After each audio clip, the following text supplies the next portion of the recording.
All these states are like one all or two minor regulation Michigan's changes. going to go from number 10. You make all these changes, and she's going to start climbing up pretty quickly. So first, you're last. Here's what's funny is like you say, or all these states are one regulation change away from, like one lever away from One being lever. great. Michigan is like 2 or 3 away, And you're about to pull Yeah, them. but you got 4 coming. But I think we're gonna pull. You're going to pull them. Yeah. and all it's gonna take is to get guys in the room to support it.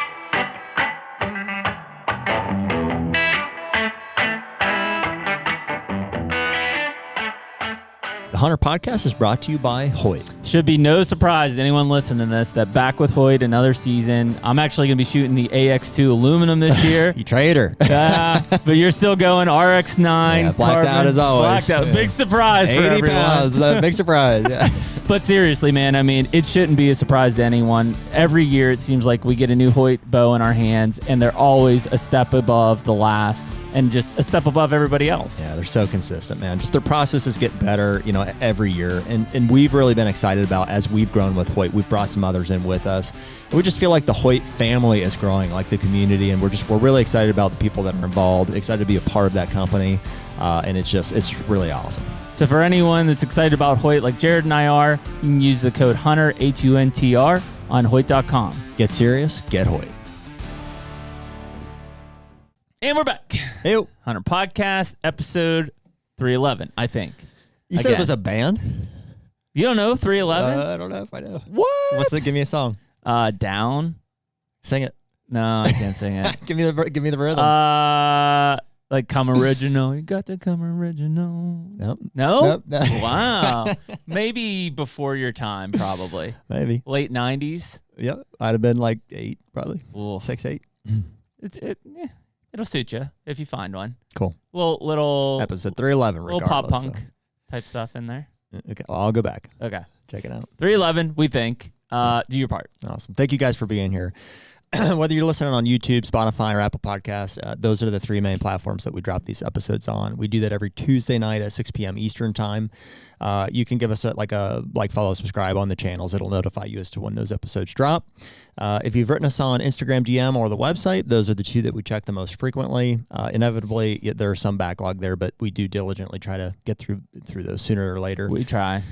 We have some Hunter merch on the website. A lot of you guys have supported us by purchasing some of that stuff in the past. We're working on some new designs and stuff here for the upcoming season, so you can keep an eye out for that. But in the meantime, you can use code HUNTER, HUNTR, on any of our partners' websites for a discount in some way, shape, or form. And other than that, here we go. Guest in the studio. We like the in-studio stuff. There you go. They get a little bit. So, Josh Arbagost. yeah, welcome. Sorry for the 30 seconds there of sit in silence. That's all right. Thanks for having me. I appreciate it. All the way welcome. from Michigan. Coming down from the Mitten State. So, did you stay at a hotel last night? I did. Yeah, I stayed over in Irwin. Oh, yeah. How long did it take you to get down here? About 5 hours. That's cool. Are you familiar with the Irwin area, or how'd you land over there? Was driving down here. Yep. Google Maps, closest hotel, got tired of driving and pulled over. Probably took you turnpike right into it. Yep. That's where it goes. Yeah, right off the freeway. That's my old stomping grounds. is Mine too. Irwin. Yeah, old. What's the J Peak, the bow shop? Oh, JP. Just drove past there the other day. I used to live there in New Stanton. Used to be like a hangout club there too. You remember that back in the day? A hangout club. Like a I don't know. It wasn't a dance Social club. Yeah, it was like a social club for like teens and stuff down there. No, I don't know. No, before your time as well. Yeah, Jeez, roller man. skating down there and stuff. No, they did have a skate rink though. I'm sure. Not they that did. place, but a different one. Yeah. No, it's throwback. So, anyways, appreciate you coming down. This has been kind of a long time coming, right? I mean, or at least fairly long time coming. We've kind of had some banter and conversations back and forth, and somebody for whatever reason. No, it was before Skip. Yeah. For whatever reason, we have a bunch of Michigan guys that listen to this thing. And like even when we were at ATA, it was like Michigan guys. We're talking Michigan. Michigan. All eyes are on us. Yeah. And so you probably did something, hopefully for the best. And somebody was like, hey, you need to get this Josh guy on there. And so I think that's the first time I reached out, and then Skip reconnected us after that. Well, Skip sent it to us, and then I went to write you, and then realized you and Jeremy, it looked like, had already had a we conversation. already had a conversation. I was like, so should we just set a date then? Like, That's how it happens. That's very much how it works. Yeah, like talking to you guys, I don't know who's who. Yeah, on there. nobody Jared, does. Jeremy. Oh, No, yeah, on the Instagram. Well, hey, no, because you rushed in. Not your fault, but we got you in here quick this morning. We didn't make have formal our name introductions. tags on. Yeah, Jared, nice to meet you. Jeremy. He was talking to you originally. The more recent stuff was me. Yeah. I figured when you said this is Jared, it's my phone number. That would be that's a good indicator. Sometimes, well, I don't always start with that. That came up at the end. It was like, by the way, this is Jared. Here's my phone number. Yeah, by the way. Yeah. So, anyways, that's how this all came about. Yeah. And it was funny. So, maybe we rip right into it. So we had Wayne sitting on not too long ago from Michigan, and that was another one that had come up that I don't know exactly what happened. Wayne had put something out basically that said that the Michigan DNR biologists just aren't doing field work type stuff anymore. And honestly, after talking to Wayne, he didn't mean it as in like they just are all desk rats and like they don't come out in the field. It was just, I think, a more in general conversation of kind of how it came out. But that sparked a big thing. And then from that, I actually talked to Chad Stewart right before Wayne came on. Who we've had on previously, like a year or two ago. Yeah, Chad's a good guy. Chad was one of my old bosses. You know, Chad and I worked together at the Smithsonian Institute and doing deer research and stuff down there. And so Chad was the one who was like, man, he's like, I think there's a commission in place here in Michigan to make some pretty significant changes, or at least we're optimistic about it. Mm-hmm. And, you know, he's like, I can't go into detail of what will, what won't. And I was like, cool. Well, we'll get Josh on, and maybe he will tell us what he thinks might. So that's kind of how this thing has been snowballing. And obviously, you know, much like Pennsylvania, you know, Michigan is an extremely, you know, rich state in the deer hunting tradition world of things. You know, I think it was only a year or two ago that I realized that it was a $2 state. I didn't even know that was a thing. And so a lot of stuff, you know, that has kind of led us to, I think, where we are today. And why we had you in studio to come down and talk to us about it. And air it out. That's it, man. Right. Air it all out and get everybody wants to know our opinions, I'm sure. And maybe let's start I just want to give a plug right at the start of the podcast here that you guys there is a meeting coming up that deals with some or all of like what we're getting ready to talk about. So it's an action item, just like, hey, on the 8th here, and you can give more details about what you're trying to get together on that. Yeah. So to back up, you know, I know every state's different. We have a natural resource commission. Not every state has that. A lot of states have to go through legislation to get things changed. And we have a commission.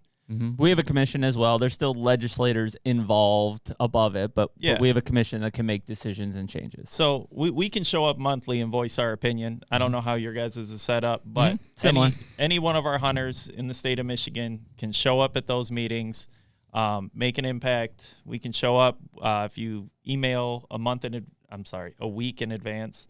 You can get 5 minutes to talk to the commission. Yeah. Okay. And you can share anything you want, whether it be coyote regs, whether it be deer regs.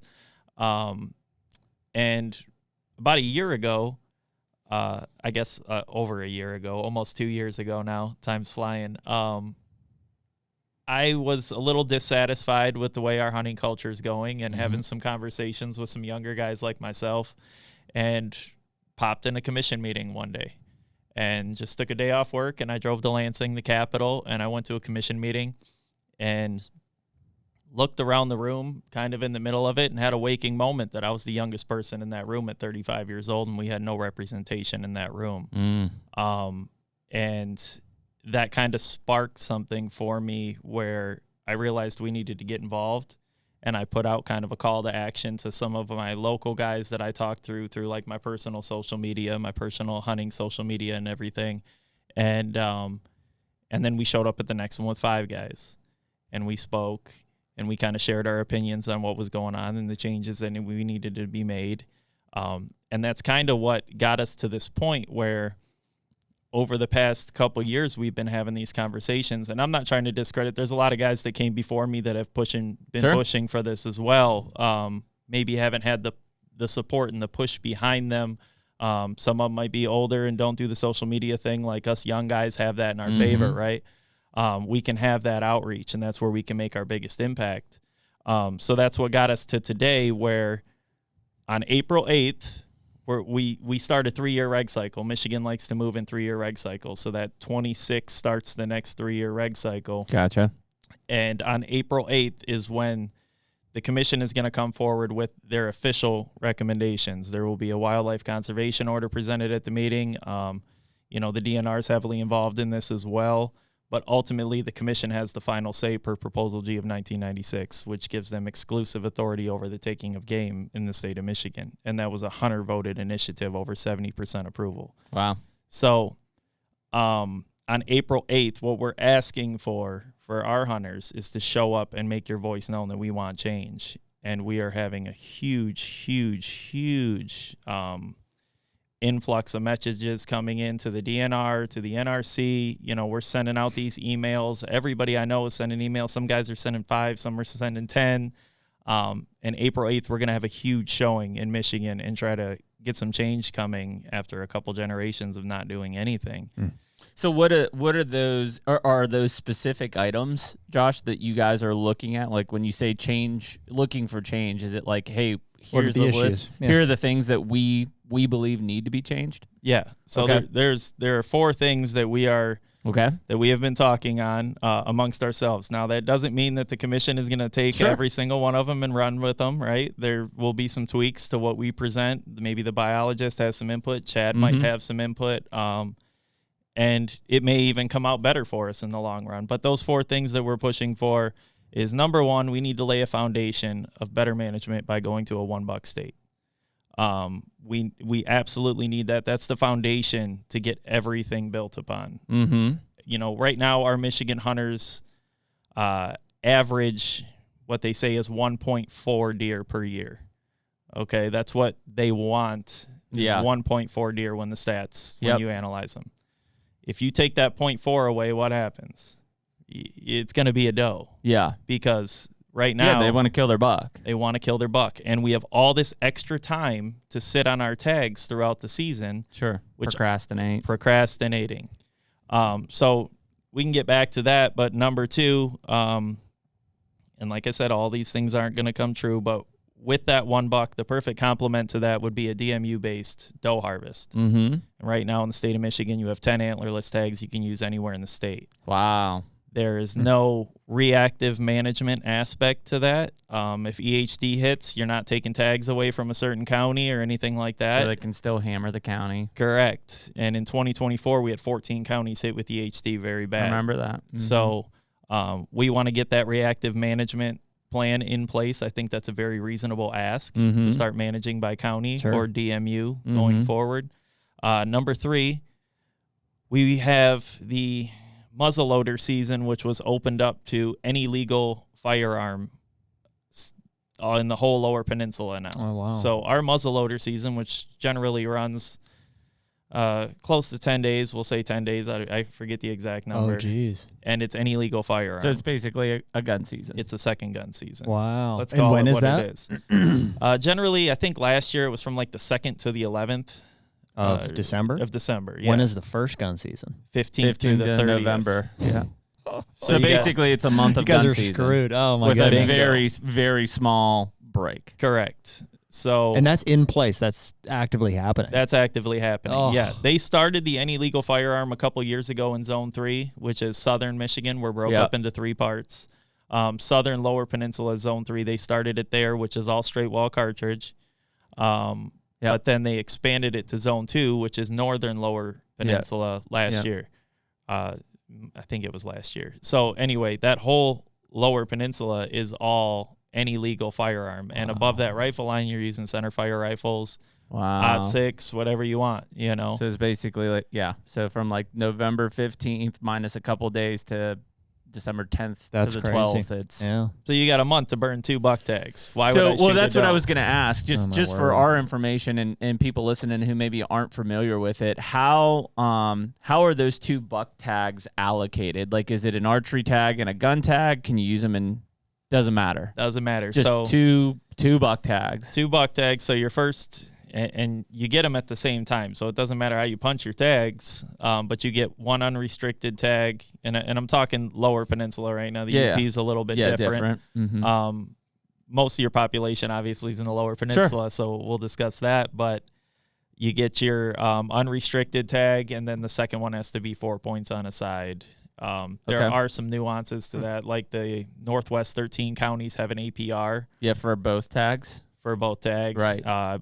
3 points, 3+ APR, and I'm not sure what their second tag is. I think it's 4 on the second tag. So they have an APR 3+ on the first, then it goes to the normal statewide 4+, or at least Lower Peninsula 4+. Correct, and that was a hunter-led initiative as well. Makes sense. So I mean, good for them for being able to push that. And am I crazy, or have I read enough that in those counties, like, people are very favorable to how APRs on the first tag has benefited those counties? Yes, I would definitely say that those people are very favorable to what happened. At first, there was a big pushback on it, like there is everywhere. You guys are from PA, you know how we've it been goes. there, done that. But after a few years, the approval rating definitely went way up. Cool. Okay. The issue with that is you still have 2 buck tags. Yeah. And you're still sitting on tags. Now, they don't have the population of deer that we have in southern Lower Peninsula. Mm-hmm. So the herd ratio isn't quite as imbalanced, but statewide, when you look at things from a statewide aspect, which is what they want to do, is they want to manage things in a much simpler form. Yeah, landscape level. Correct. We have a huge imbalance in our buck to doe ratio, and that's ultimately what we're trying to fix with all this. This has nothing to do with trophy management, because anytime I start talking deer regs, I get the finger pointed at me. Well, you just want to kill big bucks, Yeah. and it's a rich man sport. Oh, and yeah. Which I am not a rich man. I'm a working class guy like everybody else. I'm a state land hunter. I'm a grinder. I don't have a vested interest in that. Ultimately, this is about the deer herd. Sure. And that brings me to number 4, which we want to move the gun season further from the peak rut. Heck yeah. Which is when? What's the current date? You told me already. The 15th through 15th the 30th? through the 30th. Yeah. Yeah. And we want to push that back to what we have been pushing for. And like I said, the commission can do what they want and they cannot move it. But what we've been pushing for is the Saturday before Thanksgiving and ending it the Sunday after That's when we Thanksgiving. open in Pennsylvania now, is the Saturday before. Okay. So that's what we're pushing for, which would be moving it back a week for us. Okay. And substantial change. And reduction down to 9 days is what it would equate to, 9 days. Because right now it's 15 days? Yep. Yeah. 15th through the 30th. Can you thank you for laying those 4 points out. I think all of those kind of make sense. Maybe can you go back and give us some context in terms of like what is the dynamic of like what are your herd ratios like across the state? Maybe for one, and then also like dynamics of hunters. Like, are you more heavily weighted on the archery, side of things, or so we can understand how those might impact each group? Yeah. So as far as the herd ratio goes, this is where things become very skewed, and we're asking for better management. We didn't have mandatory reporting until just a few years ago. So we're still trying to implement that through the department. Across the board, like you even have to check in a buck or no. Really? Nope. Didn't they have check-in stations at some point? So they did, but when the check-in stations went away, then that was it. That was it. What a freaking really? Like, what are you doing? You go from like over the top, which I'm not opposed to check-in stations. I think from a tradition side, it was a cool thing to be part of. Yeah. But to go from show up, get your patch to nothing. How does that happen? They just say we don't need to know anymore. It's not a big deal. Just I think, and a lot of guys aren't gonna like when I say this, but our DNR has funding issues. Okay. And the hunters don't want to hear that, but ultimately it's important that as sportsmen and stewards, right? Like we're trying to get back to stewardship and be hunters. It's important that we recognize and support our Department of Natural Resources. And they're not all bad people. It's not all politicians and green jeans like everybody points to. I've had these conversations with these people, and they're good people and they care. So let's support them and let's lift them up. If they need funding, we haven't had a license hike increase in 10 years. Yeah. Things cost more. Things cost more. Salaries cost more. There was a presentation by the Finance Committee at the most recent NRC meeting, and they were discussing salaries going up 3% every year. But their budget hasn't got bigger. And in the legislative side, our House of Representatives is absolutely fighting them on getting a bigger budget, and they're asking for a license hike increase. All of our hunters are saying, well, our product isn't that good. You can't ask us for more money if our product isn't good. And that's where it can get away from you. And they're right. They are right. They're both right. I've spoke to this at the meeting where you give me a better product and I'll support your guys' price. How much does it cost for a hunting license? Single deer tag is $20. Combo tag's $40 for a resident. Any idea for a non-resident? Which I imagine, like PA, you don't have a whole lot of people coming into the state. It's probably probably pretty heavily. Believe it or not, we sold 24,000 non-resident tags last year. Okay, so that's pretty substantial when you think Illinois capped out at 25,000. Sure, and put the halt on it, right? Yeah, so 24,000 is a decent chunk, but it gets kind of funny, and I've never fully added it up because we have a base license that you have to purchase first, and then there's the non-resident tag on top of it. I want to say it ends up coming up to around $350 or something for a non-resident so that's substantial tag. to go to Michigan, right? I mean, we buy our deer tag in Illinois for what, $400? Yeah. Well, and I was looking at Ohio as a comparable. I mean, that's very similar. Even the your resident landowners don't even have to buy a tag. Is that the case in Michigan, or everybody has to buy a tag? Everybody buys a tag. Yeah, which is how it should be. Yeah. Well, I mean, dude, $20. Yeah, $20, and they're complaining about it. Our hunters are absolutely, standing with pitchforks. Nuts. It's a case of beer at deer camp, right? Yeah. It's a couple bush lights with your buddies over a campfire. What are we really arguing about here? Yeah. No, it's just complain because they're not satisfied with where the resource is. If they were satisfied with the resource, they wouldn't complain. They'd still complain, but not nearly as much. But the fact that they're not satisfied with the resource gives them even more leverage to complain about a price increase. There's your leverage, correct. Yeah. I do agree with that. What is the funding issue? I mean, I don't know if you understand like the intricacies of that, but like there's other states operating on a similar model that aren't wealthy by any means, but like they're not pointing to the funding issues being their main problem. Like there's a lot of hunters in Michigan. If everybody pays 20 to $40, 500,000. Yes. There is a lot of hunters in Michigan, and a lot of those dollars. So we always hunters fund everything in the state of Michigan on the natural resource side. We fund everything. Fisheries is huge. Michigan is the Iowa of the fisheries industry, right? But hunters fund everything, and that's kind of where I think a lot of them get upset at.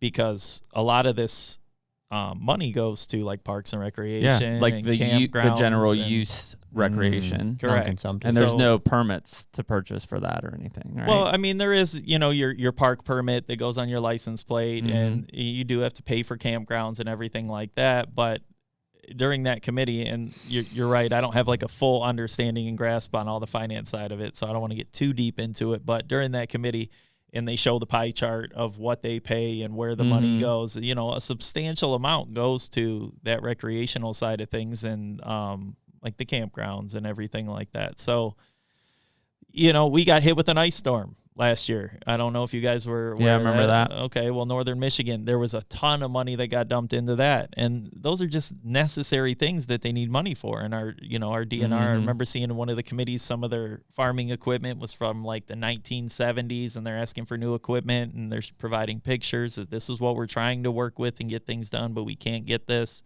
And then that's ultimately on the funding side. My belief is why it's taking us so long to make the change. Yeah. They're worried about losing money going to a $1 tag, and I'll just therefore losing hunters. That's what they're concerned about. Yeah. All of them are. Every state. Well, the number that they gave, and I'm going to say this, and Chad's probably going to be like, well, where did he hear that from? Because there's things that everybody knows that nobody's supposed to know, right? Yeah. But I was told that they're concerned they're going to lose between $6 to $9 million on a front of going to a single tag. From hunters quitting. But let's be honest here. The math isn't mathing. No, I mean, what is that, 200,000 hunters? It was 300,000 hunters, which is half of our hunters that you're telling me is going to quit. Because you're getting rid of one of their buck tags when most of those guys can't even fill one. And they're based on what? Where's the evidence for that? And that's what I'd like to know, but I'm not in the room having those conversations, and I'm probably not even supposed to know that. But well, it's the doomsday in it. It's no different than if we talk about remove baiting in Ohio, and they're like everybody's going to quit. And I'm like, really? They removed it in Michigan, and they're still hunting. They're complaining they don't have it, but they're still hunting. Yeah, they're not going to quit. Yeah.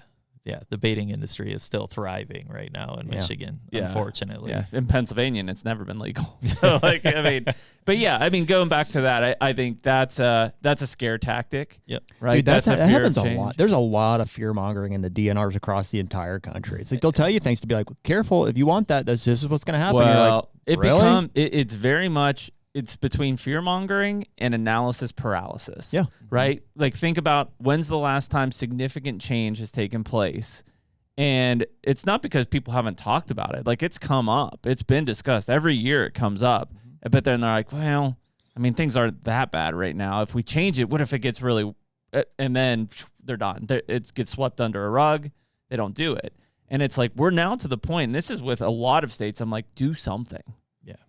Do something. Because where we're going now, we are losing hunters. We have no access. People are not happy with the resource.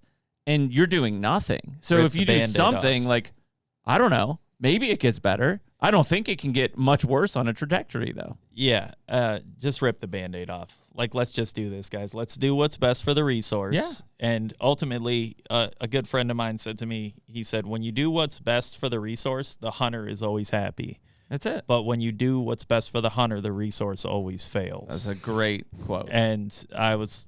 it stuck with me. He's actually the chair of the UP Deer Advisory Team, which is our Citizens Council. Mm-hmm. Very influential, great guy, wealth of knowledge, same thought process I have. Yep. When I started getting involved in this, he called me on the phone. He was like, what are you talking about? What are you doing? What are you trying to do down there? And we get to talking. I was in my trailer during deer season. Like, that's why I got a trailer I sleep in during, camp, right? And he calls me, and we're just in there during rut having a conversation about deer. And when he said that, it stuck with me. Heck yeah, it does, man. And that's where I've been like, let's just do what's best for the resource.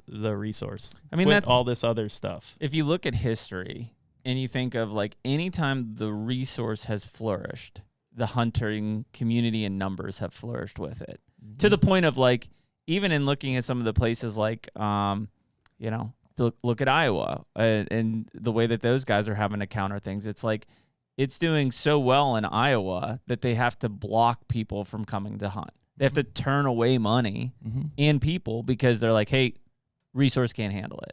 Well, which is a point that we've also been trying to make in these conversations that we're having with the commission is, okay, if we lose hunters, if we lose money, there's opportunity here to increase when this product gets better to increase our non-resident tag costs. Absolutely. And let's cap it. Let's still put Michigan first, but we can increase that cost $100, $50, whatever. And at $24,000, like, that's a substantial amount of income for you guys. Mm-hmm. We can make up those funds.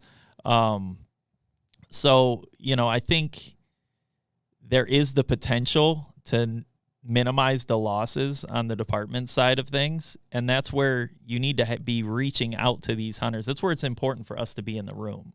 Oh, absolutely. And I want to segue for a second. A couple weeks ago, I spoke at a sportsman's club, a local sportsman's club. One of the board members reached out to me, and I went in this room, and they called me in after their pledge of allegiance and everything, and kind of gave me the floor for like 20 minutes. And first thing I asked him as I looked around the room, I said, how many of you guys ever been to a Natural Resource Commission meeting? Not one hand raised. Yeah. And I was floored because there's older gentlemen in this room. There's young gentlemen in this room. All demographic.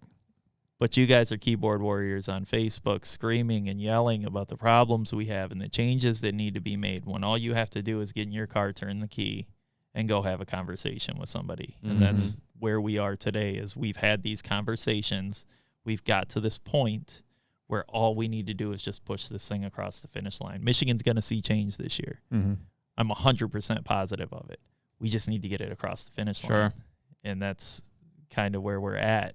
What was the reaction? Like, just to, like, you bringing attention to that group specifically of, like, nobody's been there. These are important. Like, so it's kind of funny because everybody throws the DNR and the NRC in the same bucket. Yep. Nobody can differentiate between the two. Mm-hmm. They blame the DNR for everything. And it's like, the NRC has failed us multiple times. I'm not going to say they have not. I have seen, before I started getting involved, there was some subpar commissioners up there that have not done the right things.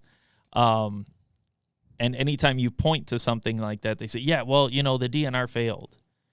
Not necessarily. Yeah, they put them both in the same bucket. Correct. And they're not. So after I got done talking and, you know, kind of exited the room, we were all around the bar at the Sportsman's Club, and I was explaining the NRC and the DNR differences to guys, and we started having these conversations, and it's like light bulbs start going off for guys. And it's like, well, how come we never knew this? You know, I'm 60 years old. How come I never knew this?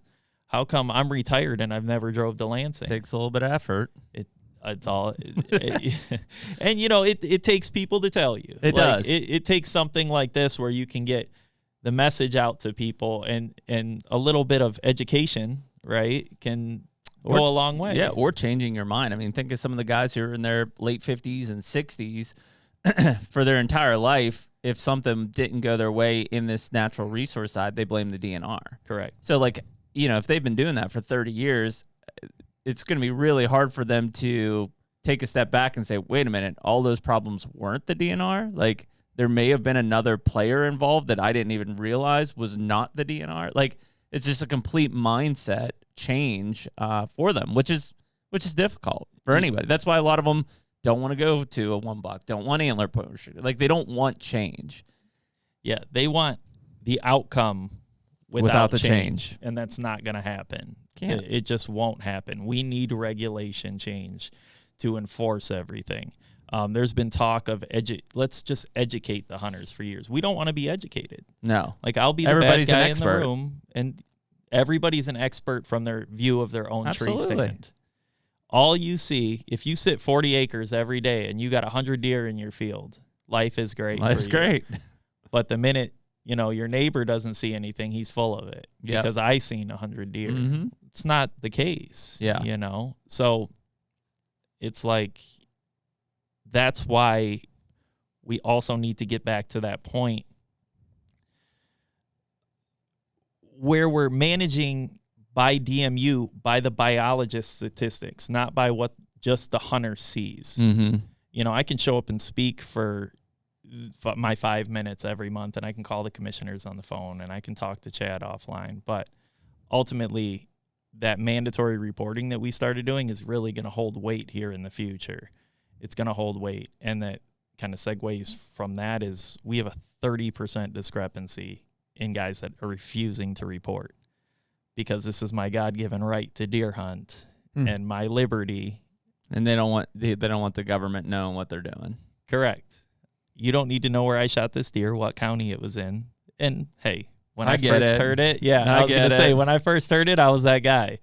When I reported my deer, I had some conversations, and we need to be doing that. The Hunter Podcast is brought to you by Predator Camo. Man, this one feels good, right? I know people have been looking at this picture over your shoulder for a while now. I think that was 2018, but we just, over the last, how many years, keep coming back to Predator Camo because it's been so damn good for us. No doubt. I think we bought our first set off of Jen at the Archer Trade Show almost 10 years ago. Yeah. And Jen's still with the company, and the patterns have, only improved since then. They actually were recently acquired within the past couple of years. We've had a chance this past year to go and meet with new ownership, talk about redesigning a lot of the old lines, plans for new patterns, all of the above. So really excited about what's to come, not only this coming year, but in years to come. There's a lot of good stuff coming from Predator. Yeah, and I mean, for us, it's always been going back to that breakup pattern, right? That's the historic look, whether you're talking about the spring greens or brown deceptions or fall grays. Yep. I mean, that breakup is really what's been so powerful for us in a tree stand. And right now, they're letting anyone use the code HUNTER on the Predator Camo website and get 20% off any of the lines, including all the new stuff that dropped here in July. Be the Predator. Like, this is the problem with Ohio. That's so crazy to right? me. It's like that it wasn't mandatory at one point. Even though resident landowners don't have to buy a tag, they're supposed to report it. Well, I'm sure that's a very small amount that are actually doing that. They don't have to buy a tag, so why the hell would they even report it, right? So, you're building an entire state's success and data off of faulty information. Especially when you're talking about Ohio and resident landowners, those are probably some of the most effective people at killing deer. And you don't know anything about them. You don't even survey them because you don't know who they are. So in those cases, it's like, guys, listen, I understand. Like I'm there too. I don't want to give out there's enough information about me out there. But at the same time, if they don't have those details, they're making management decisions for you based on things that they don't know about you and what's happening in your area. Those conversations are happening whether or not you're in the room. Yeah, and so the more of you that don't do it, the more they're like, man, you know what? We didn't kill that many deer down there. We should kill a lot more. And meanwhile, you're like, I hardly saw any deer this year. I killed one, but I didn't see many. Would you report it? No, they didn't know that. Yeah. And it's funny because I'm constantly getting berated with that number. Well, it's only 6.8% of Michigan hunters that fill that second tag. I'm like, okay. To me, that's substantial. Yeah. That's a big number. That's $22,000 that we're removing from the landscape. Compound that over 5 years. Absolutely. But when we think about that, what does it really mean if the discrepancy is 30% of non-reporting? Exactly. And that's an estimate. Is it higher in areas? I bet I bet that number is really like 9 or 10% are actually getting to exactly. or more. I had a gentleman from the UP say to me, and he's one of our consistent offenders, I would say, of status quo. Yep. He said, well, the number is only 2%, 2.9% in the UP. So it's not substantial and it shouldn't change.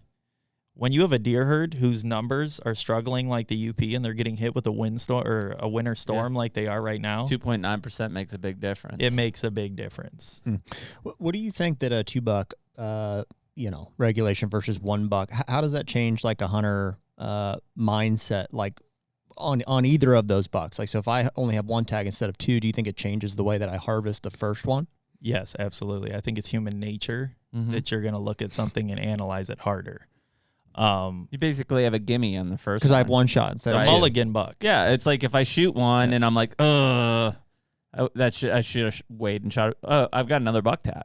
Yeah, and that's where I think people have a hard time with it because it's not a measurable piece of data. You can't measure their psychology, right? So this last season, I actually went through my whole season in Michigan with the mentality that I had one buck tag. I did buy my combo because you can use one of them on a doe tag as well. So I bought a combo with the doe tag, but I went through my whole season like I was going to go after one deer, and it made even an impact on me. Just changes holding your myself to that standard. Exactly, man. And the hardest part is, like, even though we talked about it earlier, I think guys really like if you take that 1.4 deer that are getting killed down to like take the 0.4 away, it's bucks that are getting killed. There's still a mentality even with the meat hunter guys that it's like they don't care if it's a forkhorn or whatever. Like they killed a buck, check box, and they got meat in the freezer, right? Like that's our argument all the time when people are like, "Well, I'm a meat hunter, I don't care about." I'm like, "Dude, shoot does. Like we need to shoot more does." Well, they want to kill a buck. Yeah. That's the thing. Like that is the manly checkbox to do is they want to kill a buck. So who's the trophy hunter there? Exactly. Yes, absolutely. And they don't like when you talk to them like that. But at the same time, I'm like, guys, I'm not pointing out anything that no one else can actually, debate or discuss. It's just the fact that you're a meat hunter. You want to put. I'm all for it. I do too. But you really want to kill a buck, and that's okay to say. It's just you can't use one argument against the other. Correct. 80% of our population doesn't shoot one doe through the season. Wow.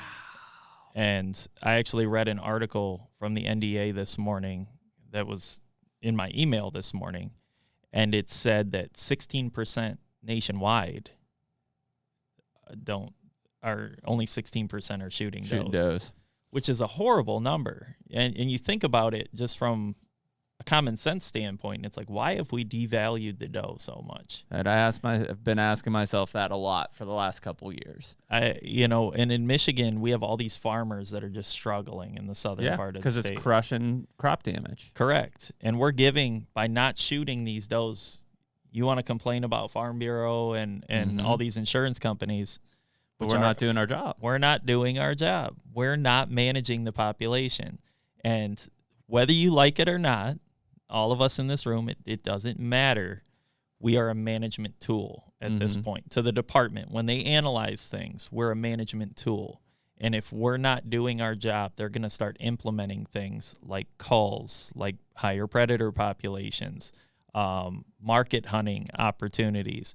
These things will come into play the more we don't do our job. Mm-hmm. And I mean, I know guys that shoot 20, 30 does a season on crop damage, and I'm kind of one of them. I don't shoot 30, but I shoot quite a bit of deer during the summertime, and it doesn't even make a dent. No, it doesn't touch them. It just sponge affects them. It's insane. Take them out, suck them back in. Yeah, you start sucking in all the other neighboring properties because now they have room to fan out. Yeah, the doe thing is so hard because it somewhere along the line, and this kind of ties back into what I was saying about the meat hunter and the buck hunter guy, is somewhere along the line, the people that wanted to fill the freezer either didn't want to do the work or were also just overtaken with the fact that they just wanted to kill a buck. Mm-hmm. And, before it was like, it was definitely, for a long time in Pennsylvania, you had to, and you still do, but it's just there's so many tags allocated, it doesn't matter. You had to draw a tag, wasn't guaranteed. You basically could only draw one. In some of the suburban areas, maybe you got 2 or 3. But it was extremely hard to get a doe tag. So when you got one, you put it to use, right? You paid $6 for it or whatever. Had value. Yeah, it had value, and you filled it. And so, our state, I will say, Pennsylvania as a whole, and this is where I try to like compare and contrast the states, is like we've changed a lot of things. We just talked with our last guest that we removed a 3-day doe season that was gun right after like our normal buck season, and we just made it all concurrent, which hasn't really affected things, but we need to kill more does. But we are still killing more does in this state than bucks every year, and we're doing a really good job. Sure, there are certain areas that are worse than others, suburban areas for sure, but we're doing a really good job. And then I flip the script to some of these other states, and I'm like, they can't give away does. What is the case in Michigan? Sorry if I didn't hear that while I was working on that. Are you guys killing enough does, or that is a problem? It's like there's no sanctuaries. It's our biggest issue, I would say. Really? And that's why, all these things that we're trying to get done here are point directly to the herd ratio. Okay. Like that's our main goal. It's kind of hard to speak to because there's estimates and because we had no data for a long time. Yep. And they're trying to compile that. But we know we have too many deer. The estimate is 2 million across the state. There's some trail camera surveys that were done that kind of put us around the 8-to-1 mark, I believe. Doe to buck. Some areas better, some areas worse, but it's an estimate. Okay. It's not an exact number, right? So what measures are being taken to address that?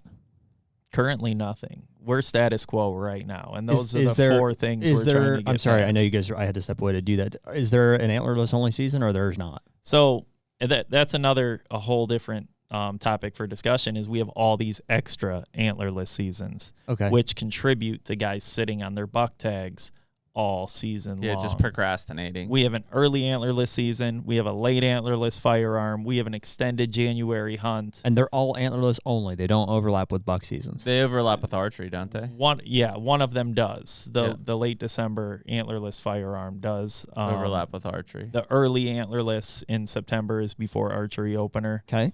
The late one, some of the January seasons get a little funky. Interesting. That's over what most states don't have any, right? Like exclusive antlerless only seasons. You're saying you guys have so many that guys just sit on them and they're like, well, I'll wait for the next one. So here's what I see too: is I see guys sitting on their buck tags all season long with the intention to go out for a late antlerless firearm, and they're like, well, I got all season to put some meat in the freezer. Mm-hmm. Well, what happens? They get burned out. Yep. Shitty weather. Got a wedding to go to, wife gets sick of them, and then they never make it back out and never punch it. And it just hurts. And this has been a continuous cycle time and time again.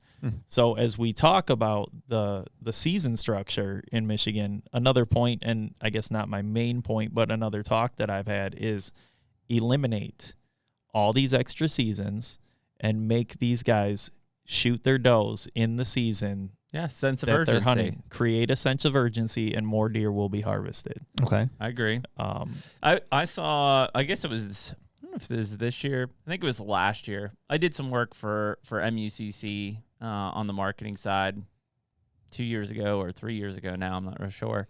And at one point, I was tracking the opening weekend of rifle because I think it was a Friday, Saturday, Sunday or whatever it fell for the 15th. And like, I couldn't believe the buck harvest to doe harvest during that opening weekend. It was like 3-1 or plus in favor of bucks. Like, basically I'm looking at like the numbers coming through and I'm like nobody was killing does. Yeah. So to put some numbers to that, at the I think it was December 5th commission meeting, the DNR put on a presentation about like where we are currently in the season. These are where we're at right now. And as of December 5th, I think 35% of our harvest was does. Whoa. So 65-35. Wow. And they were really relying on that late season to give us that bump. And we did get a bump, but we did not meet anywhere near 50%. You know, I think we were shy around 46% or something like that, which puts us the only state, I believe, in the Midwest that harvests more buck than does. Yeah, that is unique. And you think that that's because they have so many doe seasons and they're just kind of waiting for that last one. And that they have 2 buck tags. Yeah, the second buck tag is a huge mental component to that. Definitely. It's like, I fill a buck tag, I still have one. Mm-hmm. Well, have you considered, and this is Jeremy's idea more than it is mine, we talk about the earn a buck thing. The 2 buck states I think have a huge opportunity to implement that. So if you said, hey, we want to go to 1 buck, and I said, listen, it's just not going to happen, but we still have these issues with too many does. What if the second one was earned by shooting a doe? So you're talking about earn a second buck. Yep. Okay. Yeah. So and not to interrupt, but real quick, just because it falls into this, shout out to his Instagram handle's Bow Troll. So funny. New York just proposed a whole bunch of stuff to try to increase their antlerless deer harvest. One of those is basically right now you can kill a buck with your bow muzzleloader or either sex and then your regular deer tag. So 2 buck state. The second would become an earn a buck tag. 100%. So you could kill your first one with your regular seasoned deer tag, and then your second tag would have to be through an earn a buck system. So here's my thoughts on earn a second buck. I have zero faith in it with our structure that we have in our state because our culture of distrust for the government. Yeah. They're already not reporting it, so what stops them from being like, yeah, killed one? Correct. We have no physical check stations to verify that. So how are we going to report that? Because what I see is on November 15th, you're going to have an influx of 10,000 does get shot at 8 a.m. on sunrise. Yeah. What is a check station? What is it now? How do you check a deer in Michigan? It's just an app, right? It's an app, yeah. So you take a picture of the deer and upload it? Don't even take a picture. You just mark it as Kansas is one of the only It would be so easy to do that. Kansas is one of the only ones that makes you take a picture as the deer lays. It's literally check it in, which is smart as hell. You can have your software company say, hey, we just need an upload photo section. Okay, that's done. All you'd have to do is, like, with your app, with your check, you just take a picture of the deer and upload it. How many roadkill deer will get taken? Some for sure, but you can't make it's an exception, not the rule. Yeah, I just don't have much faith with it on the digital front. Why not? Because I know our culture, and I know how our hunters are, and the way that they behave, and not to rag on them, the trust for me isn't there on that being successful.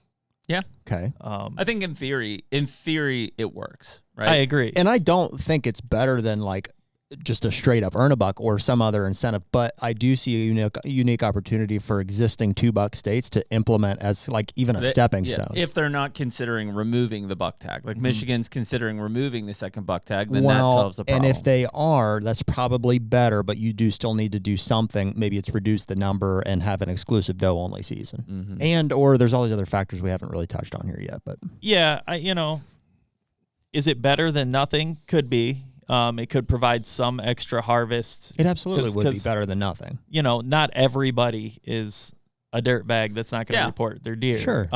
There are some honest people out even there. if it's 40%. Don't you think 50% would abide by that?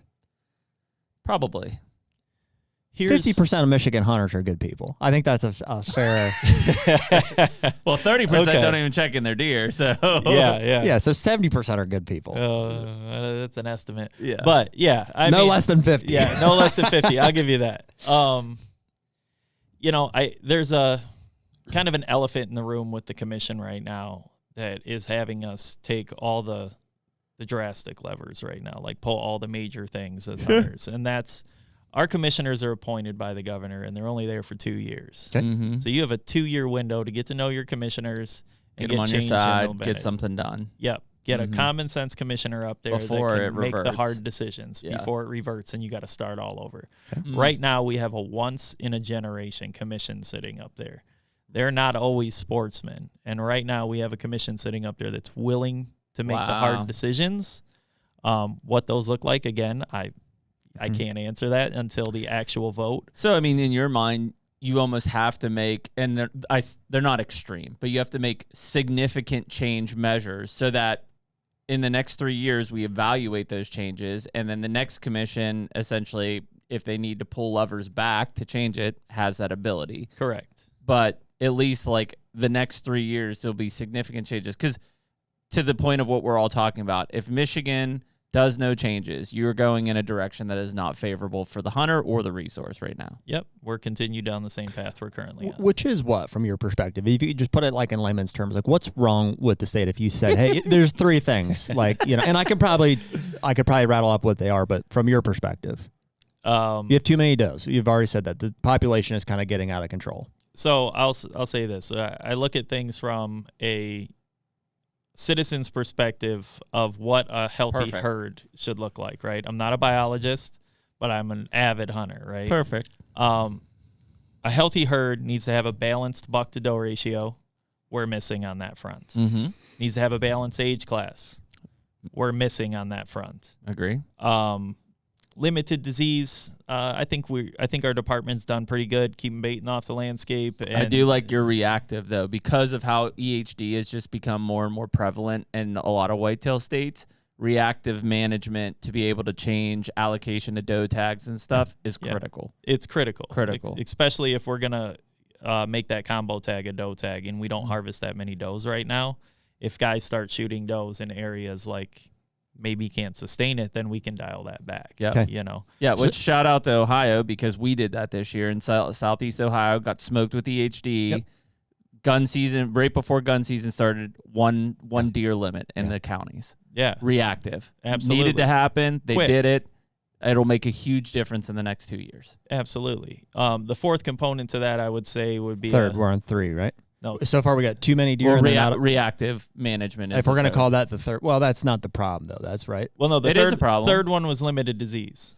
There you go. Okay. Okay. So the fourth one I would say would be a sustainable carrying capacity within the habitats, or a sustainable population within the habitat's carrying capacity. So basically, hunters doing their job to keep populations in check. Correct. I would say the state of Michigan is missing on 3 or 4 of those fronts. Uh-huh. And that's Yeah, 1, 2, and 4. The disease Yeah. being the only one that they're doing a fairly good job on. Yep. And that's because, in part, because our hunters, we harvest a lot of young deer in Michigan. Mm-hmm. And that's where that balanced age class comes in. There's a Mhm. direct effect of those two. They correlate. But Okay. Minimizing dispersion and stuff. What yeah. about from a hunter, call it an enjoyment standpoint? Like, are Satisfaction. the hunters happy with their hunting experience? Are you guys having plenty of access? Is there good land to hunt?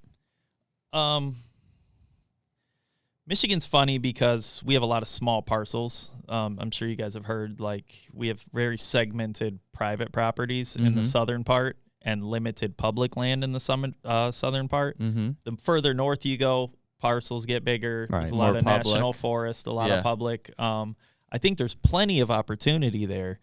There is a huge gap in satisfaction amongst our hunters. And it kind of speaks to what I was talking about going to the commission meeting where 35 years old, I'm the youngest one in the room. Mm-hmm. The next generation coming up behind me, call it the early 20-year-olds, 25-year-olds, they're growing up in the social media age. Whether or not you like it, they Yep. see something different. They have a management mindset, and they're not happy with the age class of deer that they're seeing on the landscape. Mhm. Sure.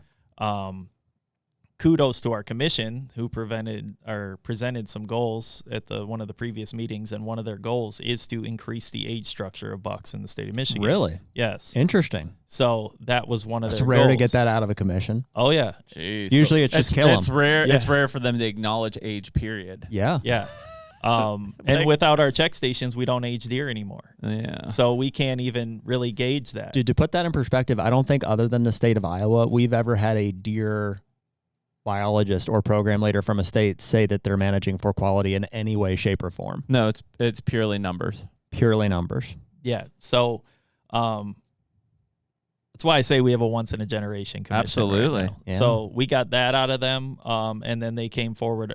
There was 4 goals. Can I ask you before you move on from that? Yeah, so yeah. what steps are they taking for that? They say, we want to increase the age structure. Okay. So that was 2 meetings ago. That was the February meeting when they presented that. Their 4 goals, and they still had to have some discussion amongst each other. One of them brought that forward, and obviously there's a lot of support for that. Another one was the to balance the herd ratio. Now, how do we get there? Right? It's going to be, and that's the big question there is how are we going to manage this? How are we going to have measurables to this? And that I don't have the answer to. Like I said, that was 2 months ago. Sure. Do they have a suggestion process at that point? They say ideas for how we're going to do this? Possibly you. Josh? They did not. They haven't really touched on that since they brought that forward. Okay. But that's where some of these regulation changes are supposed to have an impact. Sure.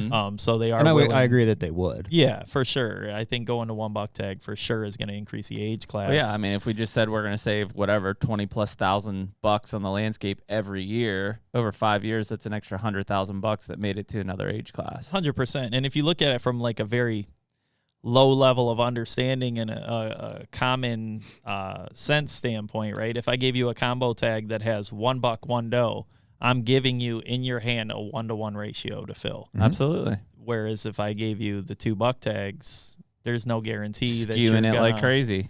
Yeah, you're not gonna use one of those on a doe, and you're not probably won't fill a doe tag that you bought for $20 too, because a doe tag most of the season they get cheaper later in the season for that late hunt, but most of the season is still $20. For a doe tag. For a doe tag. And the buck tag is $20. For the record, I do believe that you should have to pay for a doe tag. Yeah. I just think it should be nominal. I want value to it. I don't want, here's 20 free tags attached to your general license, go kill them, because then there's no value. But 20 is steep. Yeah, and they do something good late in the season where they go down to $5.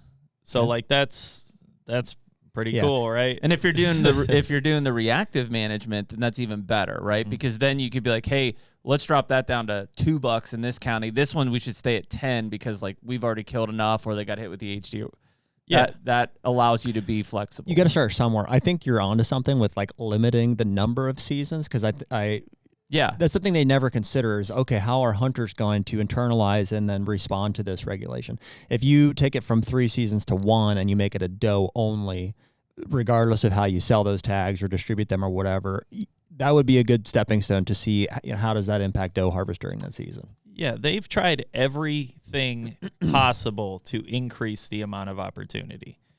Now it's okay, let's dial it back and create more of a sense of urgency. Opportunity doesn't always yield opportunity. Correct.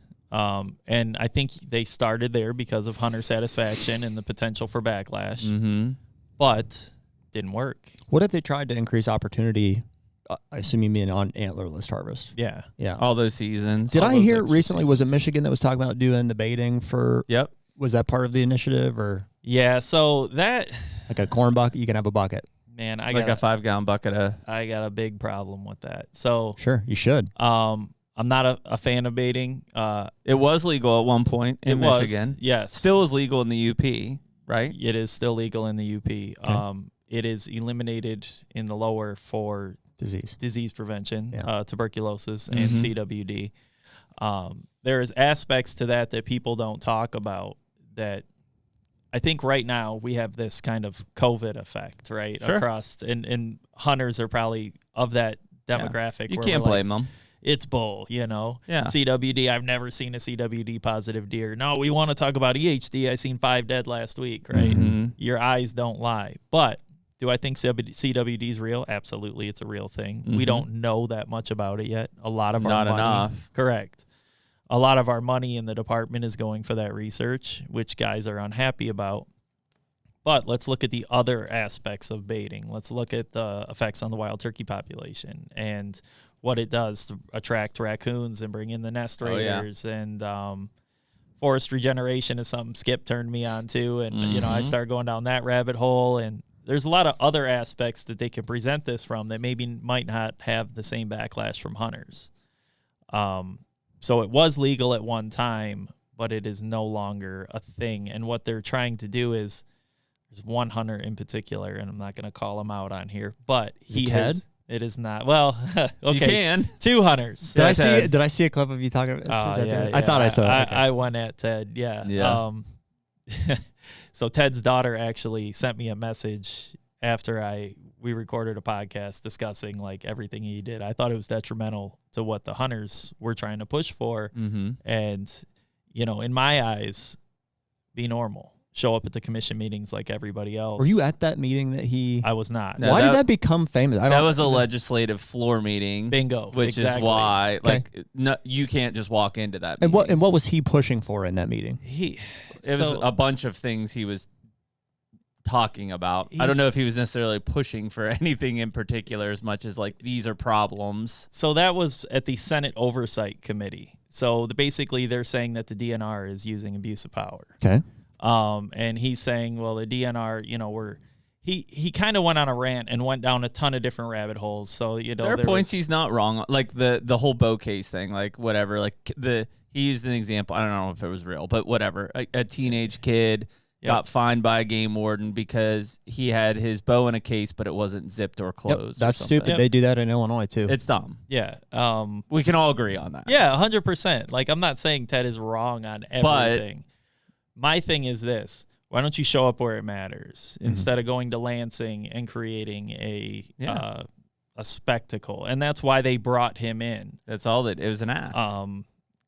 One of the legislators got a baiting ticket years ago, and what he said was feeding birds on a live feed, and the DNR gave him a baiting ticket. So when he came into legislation, and this is a little bit some years ago, so my knowledge of it isn't that great, but when he came into legislation, he went on a full force reign against the DNR, and he's got Ted Nugent in the room, and they started this big uproar, and baiting came out of it. And I have an issue with the baiting aspect because we should not be bypassing our Natural Resource Commission. No. Because the hunter has a voice in the Natural Resource Commission. We have input. We can speak our mind, but not everybody can show up to a Senate subcommittee meeting and just go on a rant. And the Farm Bureau's behind this as well, right? Or the ag lobbyists, they should say. Yeah. Oh, dude, that's a dynamic worth mentioning there, because like we are actively trying to bypass the DNR in Ohio because they won't make the right decision. You know, we've had them on this podcast, you know what I mean, to act like chairman of the Ohio Wildlife Council, kind of, you know, so making an assimilation here, and they disagree, or they won't make it for, you know, their own personal reasons, kind of thing. So, and you look at and you see the fear of losing hunters is what it is. They firmly believe, like baiting being that main one, of like, if baiting got banned in Ohio, they'll all be removed from their position on the Wildlife Council because they'll fail because hunter numbers will fall. Hunter Podcast is brought to you by Deer Grow. Man, hard to believe, but Deer Grow has been the sponsor that's been there since the beginning of the Hunter Podcast. Back in 2021, I think that they were the only partner that we had, but it's such a cornerstone brand and set of products for our food plot strategy throughout the year. No doubt. And it seems like we used to have an off season, but not so much anymore. It's like when a hunting season ends, it really rolls right into food plot season, habitat projects, all of the above. And the Plot Start and Plot Boost have been there since the very beginning. That's a cornerstone for all of our plots. The Plot Start goes on at the beginning, Plot Boost goes on midway through.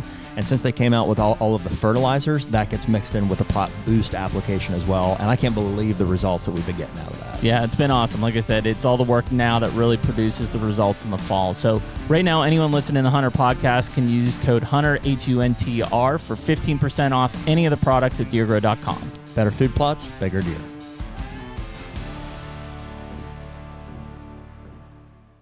So I don't know what the turkey population is like in Ohio, but I will say this. I know multiple guys who come from Ohio to turkey hunt Michigan. Yeah. It's suffering for that reason, for sure. Does the baiting have an impact on that? Absolutely. Sounds like it correlates to me. There's 100 coons on a corn pile in every place during nesting season. I mean, dude, it's literally it. I mean, and I know like even there's people out there that think that's all we talk about here on this podcast, but I really only believe, like 30%. in my mind, in my mind, there's bait states and there's non-bait states. It's and they're not. Yep, they're not similar. They're completely different. Well, even from a social aspect, as being a state land hunter and just roaming the backwoods all the time. When baiting was legal, I'd come out with a whole backpack full of junk and corn bags. They and just carry them in. Little mineral jugs and everything, and you carry all that out when you're scouting. And since bait's gone, it's been way better. You're not arguing with guys who think they own a square mile because they put a bait pile down and hang a ladder stand.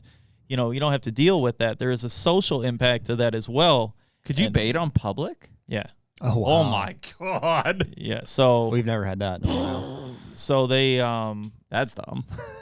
And people still do. Sure. I'm sure they do. Things, like I said, people still do in Pennsylvania, and it's never been legal.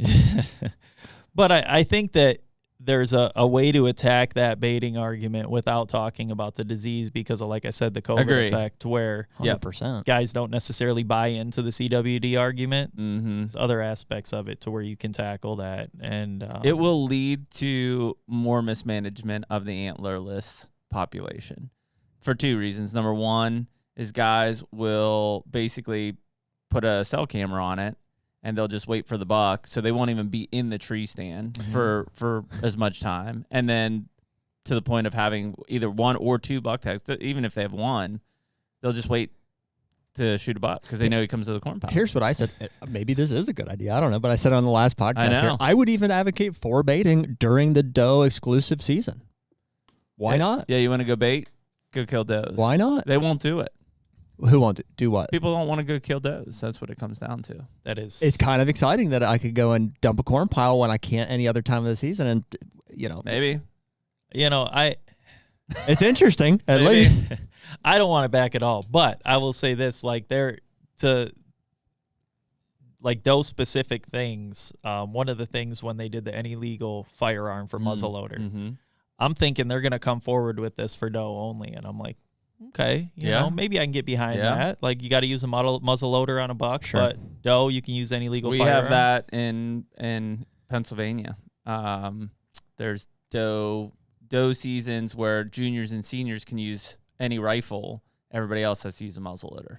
Okay. So, strategic advantage type thing. Yeah. Well, that's not what they did. That's not what they did. In theory. Just open it up. And, opened it up, and now you got more bucks falling because that's what guys are after. But, I can see something like that from a standpoint. And it's not, to me, it's not, I don't want to, go down the fair chase rabbit hole. No. But I just don't see the benefit to it. The social dynamic thing is one that they can't understand, and you can point to a bunch of different things, and for sure all together, but baiting is definitely one that creates access problems because it allows me to lock up more land and monitor that land more effectively than I can do without baiting. And so I firmly believe, like in states like Ohio or Kentucky or Kansas, any of these bait states, if you look at the amount of land that people are locking up per hunter, I bet it's astronomically higher than it is in a non-bait state, purely because of how they can monitor the property, basically. Yeah, it's a weird kind of intangible. Like, what it does is it turns every property into a potential deer hunting property. Yeah.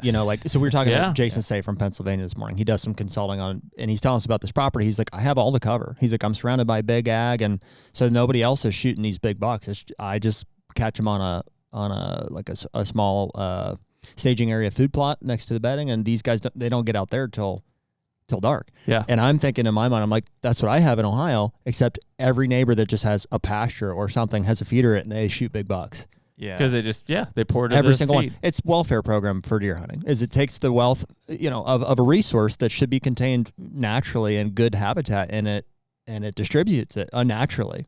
Yeah, I got a buddy in Ohio, and he is avidly against it. And oh, dude. From that aspect, he's like, I can't afford. Like, he's got some good ground. Expensive. He's killed some some great bucks. Is it Kevin? No. He's a younger guy. I met him doing a doe rally in Michigan. Yeah. But his name is Ethan. But he was like, dude, he's like, this guy's pouring so much corn on his property, you can't even keep up. Can't and compete, then it just man. becomes a game of who can throw the most corn down. But from a Michigan standpoint, I actually got an interesting phone call from a guy up in the UP, and our UP has major habitat issues. Mm-hmm. Like I would argue that that's their biggest thing: habitat, harsh winters. All these wolves. Right? Yeah, I hear that. Yes, there's kind of two arguments to that. I'm not on either side of it. I don't know. I just have. And as a Lower Peninsula guy, I try not to talk about it. Okay. Because you don't have to deal with it. You don't have skin in the game on the wolf. Correct. And I've been fried on that one before talking about it. But this guy on the phone told me, he said, let me propose this to you. And it was somebody that Skip put me in contact with. And he said, what do you think our biggest problem is? And I said, habitat. And he goes, habitat's a problem. He said, but do you think killing 2 bucks over a corn pile is any good? And I never thought about it. Like low deer density up there, but you're attracting them into one corn pile. Especially when you have poor habitat, they definitely aren't going to disperse out on the landscape. They're going to magnet to the easiest thing. And we already have what we call deer wintering complexes up there, deer yards that are struggling as well. There used to be over 100 deer wintering complexes. I remember seeing that. His point being that baiting is their biggest problem. That's what he told me. Any state that has baiting, that's their biggest problem.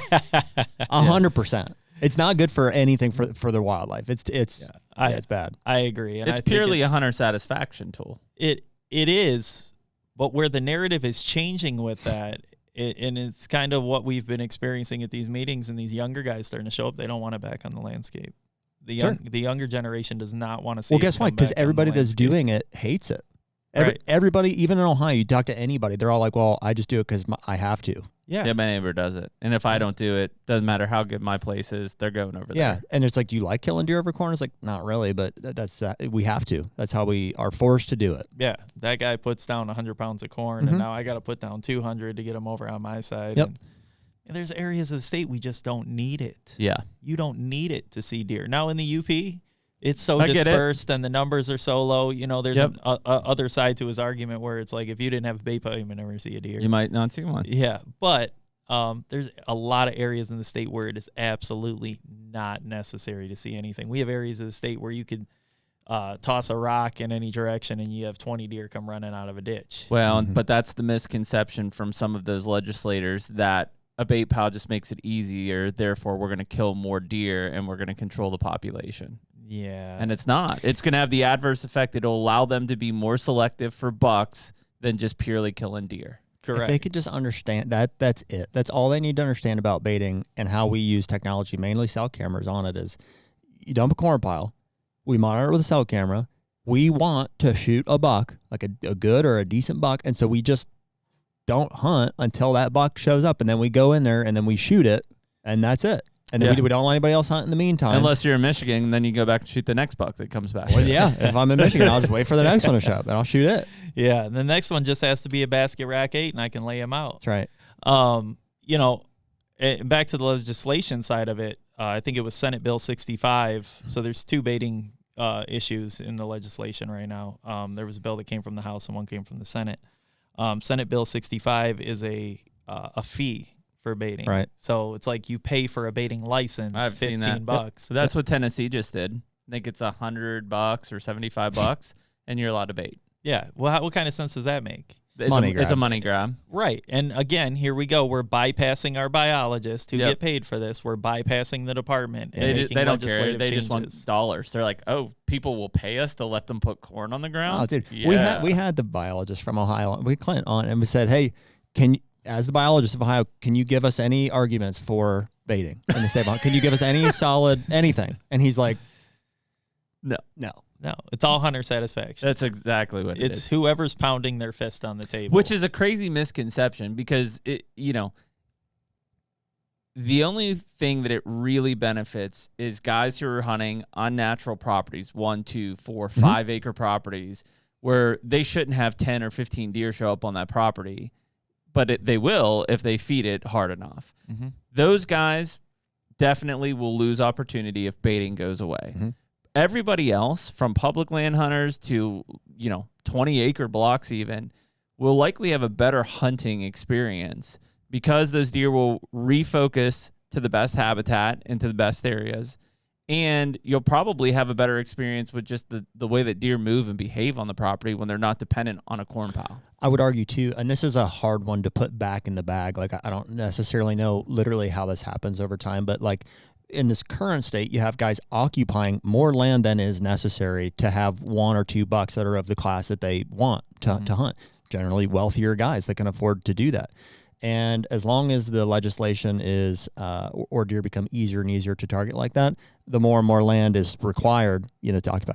So you'd think that if you made it harder, and there was more of an older age class on the landscape, that you would not need as much land to do that with. So it's like, I own 1,000 acres, and at one time I could only get 1 or 2 5-year-old bucks, but now there's 20. Like, and I'm not saying they go and just sell that off now, but certainly they're going to be more open to it or inclined to like let other people have access. Sure. Yeah, and that's, I think, where a lot of our guys, I hear guys say like, well, there's no deer anymore. There's not deer like there used to be. And that's kind of that argument is, well, you took their baiting and they're sitting on a very small piece of private. You can't drive down the road in Michigan without seeing a box blind in a field or a ladder stand. Like you'll see them. If you drive down a main road, you'll see orange up in the trees during gun season. Like there's a lot of hunters. And when the land is so segmented like that, like you don't have the opportunity to build your food plots if you only got 5 acres. The first property I ever hunted when I was hunting private was 5 acres. And the next one was 5 acres, and the next one was 5 acres, and everybody's fighting over this stuff, and that's why they want to concentrate and pull the deer to their property because, or it's expensive to do food plots. It's a lot of work to do. Yeah, it's all an that. effort. Correct, it's an effort. Yeah, I'm here to tell you, food plots are cheaper than corn piles. 100%. In the long term. I mean, not that long. Well, I mean, you have to actually grow one, and you have to have open ground. Like, you can't just put a food plot in the middle of the woods. Well, that's different than what I'm saying. I'm just saying they're, from a cost perspective. Yeah, over time. I don't know, man. What I spent on corn this past year versus what I spent on food plots is probably pretty comparable. But the average guy's putting out a couple 100 pounds right before the gun season, and then he's killing and he's done. Sure. That would be it. I think the biggest thing around that, what will cause, and I'll be interested to hear from your side right now, kind of what do you think Michigan access is like right now? Like, do you think access is a problem in that state? Yeah, I think access is one of our biggest issues. I think it will get exponentially worse if baiting's applied. I don't doubt that, but I don't know how it can get much worse at this point right now anyway. I think what will happen is your cost for everything will go higher. Your cost to lease, your cost to buy, because the rich guy will do what he's doing in Ohio and these other states. He'll insulate himself. Well, can I ask you and this? occupy more land. So that is a big problem. You're saying, yes, that's a big problem. What is being done to address that? So that's kind of a weird thing. So when I'm talking about access, I'm thinking of herd ratio and how we control it. So in my mind, when we start talking about access issues, I start thinking about, well, how do I get on the farms to shoot the does? Yeah. And we have this age-old thing that he who has the does has the bucks. And we know nowadays that's just not true. It's not true anymore. Yeah. You need to shoot more does. You need to balance your herd, right? So when I say access, I think access is an issue where it's stopping us from actually controlling our deer herd. It is, for sure. It. But think about it from a deer hunter standpoint. Like, inform us if you would. Like, how do people gain access? Do most people own their farms? Do most people lease? Do they have permission still? Can you go out and get permission still? Yeah, so from that aspect of it, no, you're not gaining permission to anybody's land in Michigan as it is. Okay. Everybody has somebody that hunts their property. If they don't hunt, it's a family member, it's a friend. Door knocking, I would argue, is not what it used to be. Sure. There are some guys that I know have good success with it, but the majority of people, they're few and far between, correct. Most people can't get access to hunt other people's properties. But you think there's still a lot of permission, a lot of family permission? As far as family and close friends, just more tight-knit. Yeah. And I assume that's like, hey, there's 4 guys gun hunting our 40 acres type thing. Yeah, if not smaller. Yeah.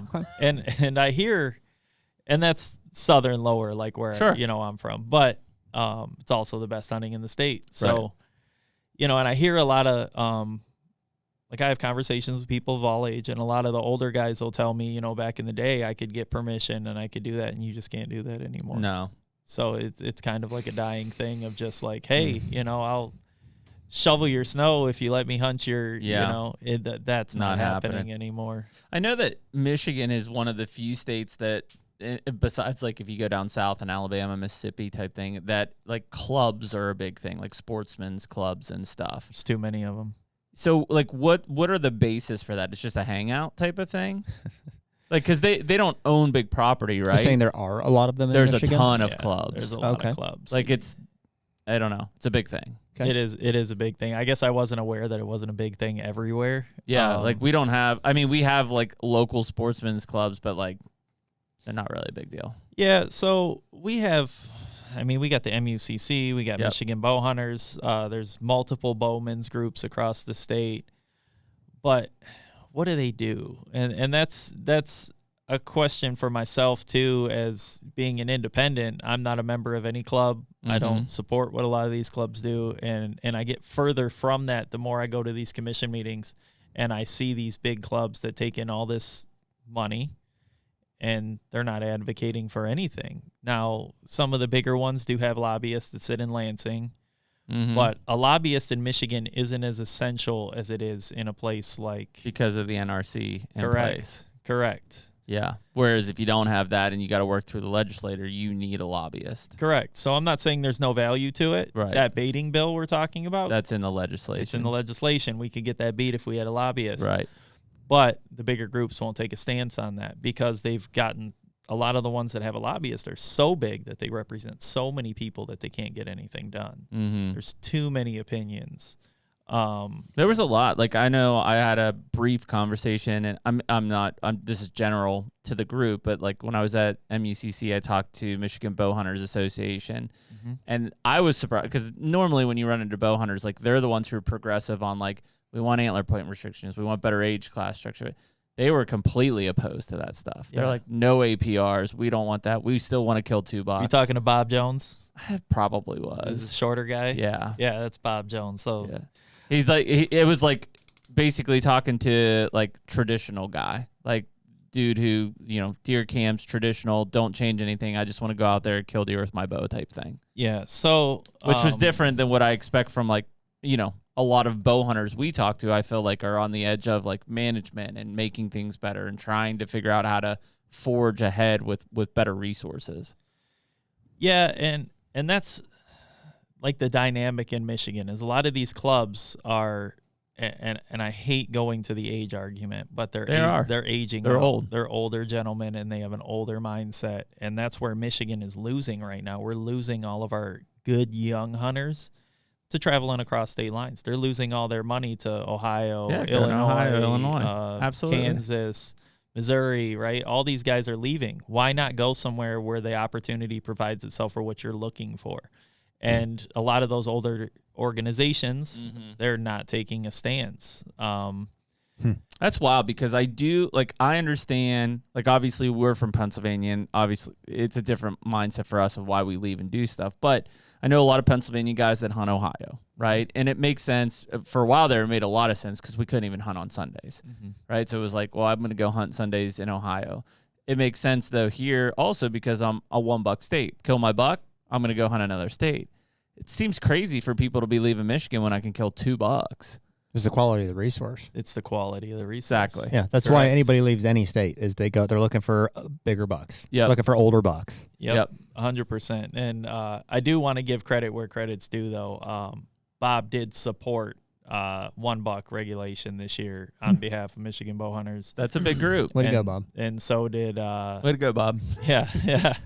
You're all right. Yeah, You're okay, Bob. Despite what they say, Bob. He'll call me and I'll be on the phone for an hour if I don't say that. Well, that's a big group. I mean, I don't know what their numbers are, but I know that they had a substantial impact on a lot of the voting stuff. Yeah, so they did. National Deer Association in Michigan also supported it. As they should. As they should, yeah. So, they have taken a For stance. sure, NDA also pushed for crossbow legalization in your state. Yeah, I know that. So they've got a lot of making up to do. And Michigan bow hunters almost went bankrupt trying to fight it. I know. So, Eberhard and the Bow Hunters Association, we're all that's just that was a mistake of opportunity yields opportunity. That's where your access issues started. Mm-hmm. Yeah, crossbow thing. But it has to make an appearance every once in a while. Hey, we can scream. Do you it. know how many of your what's the percentage of your archers that are crossbow hunters? I want to say we're closing in on 70%. Yeah. I want to say, and that's what it is in Ohio too. Yeah. Oh my goodness. I think I bet it is in Pennsylvania too. They just won't give the number. We're getting close to that number. They won't give the number. Mm-mm. Oh yeah, it's at least 70% in PA. I'm trying to remember where I seen that. I bet it's 100%. Yeah, it's a problem. And Michigan Bow Hunters has been pushing for moving crossbows outside of October. Is it considered a part of is it archery equipment like it is in every other state? So I was actually breaking down the definition on this the other day, and I do think that there's room there where it's not.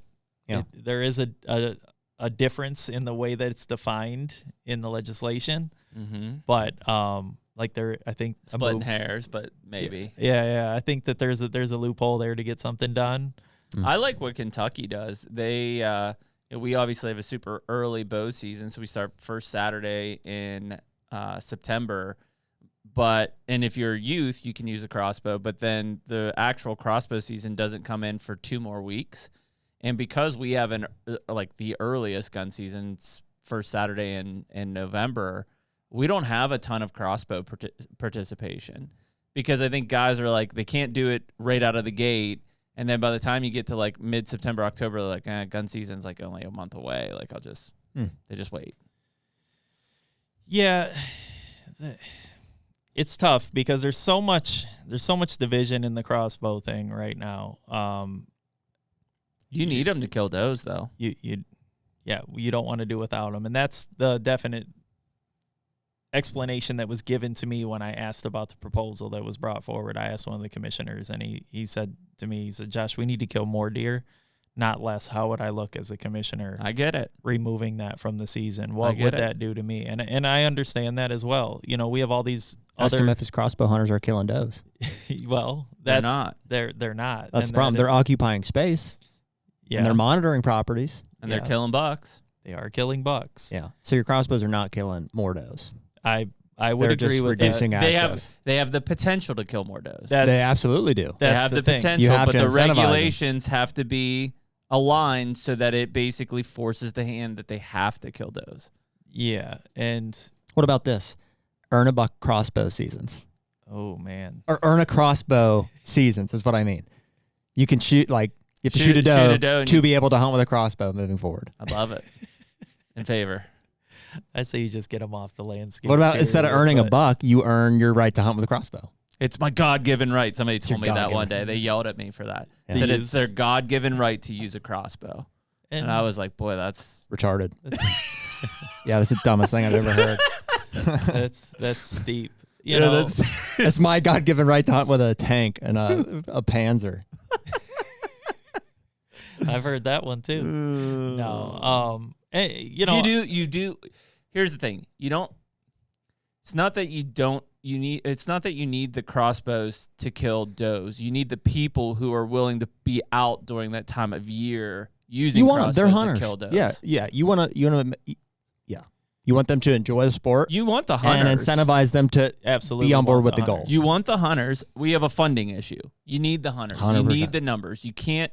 That's the analysis paralysis, right? Is the changes can yield a little bit of a trickle loss because we're having it anyways. It can't fall off a cliff because we're already in a funding issue, right? So the result has to yield fairly stable. I've always been of the opinion, and nobody likes to look past a year or two because everybody hits the panic button. I do think that in certain states we are going to hit a drop because of the age thing. Mm-hmm. Maybe it's 10%, 15%. I don't think it's as big as the numbers that they're talking. And because of the access thing.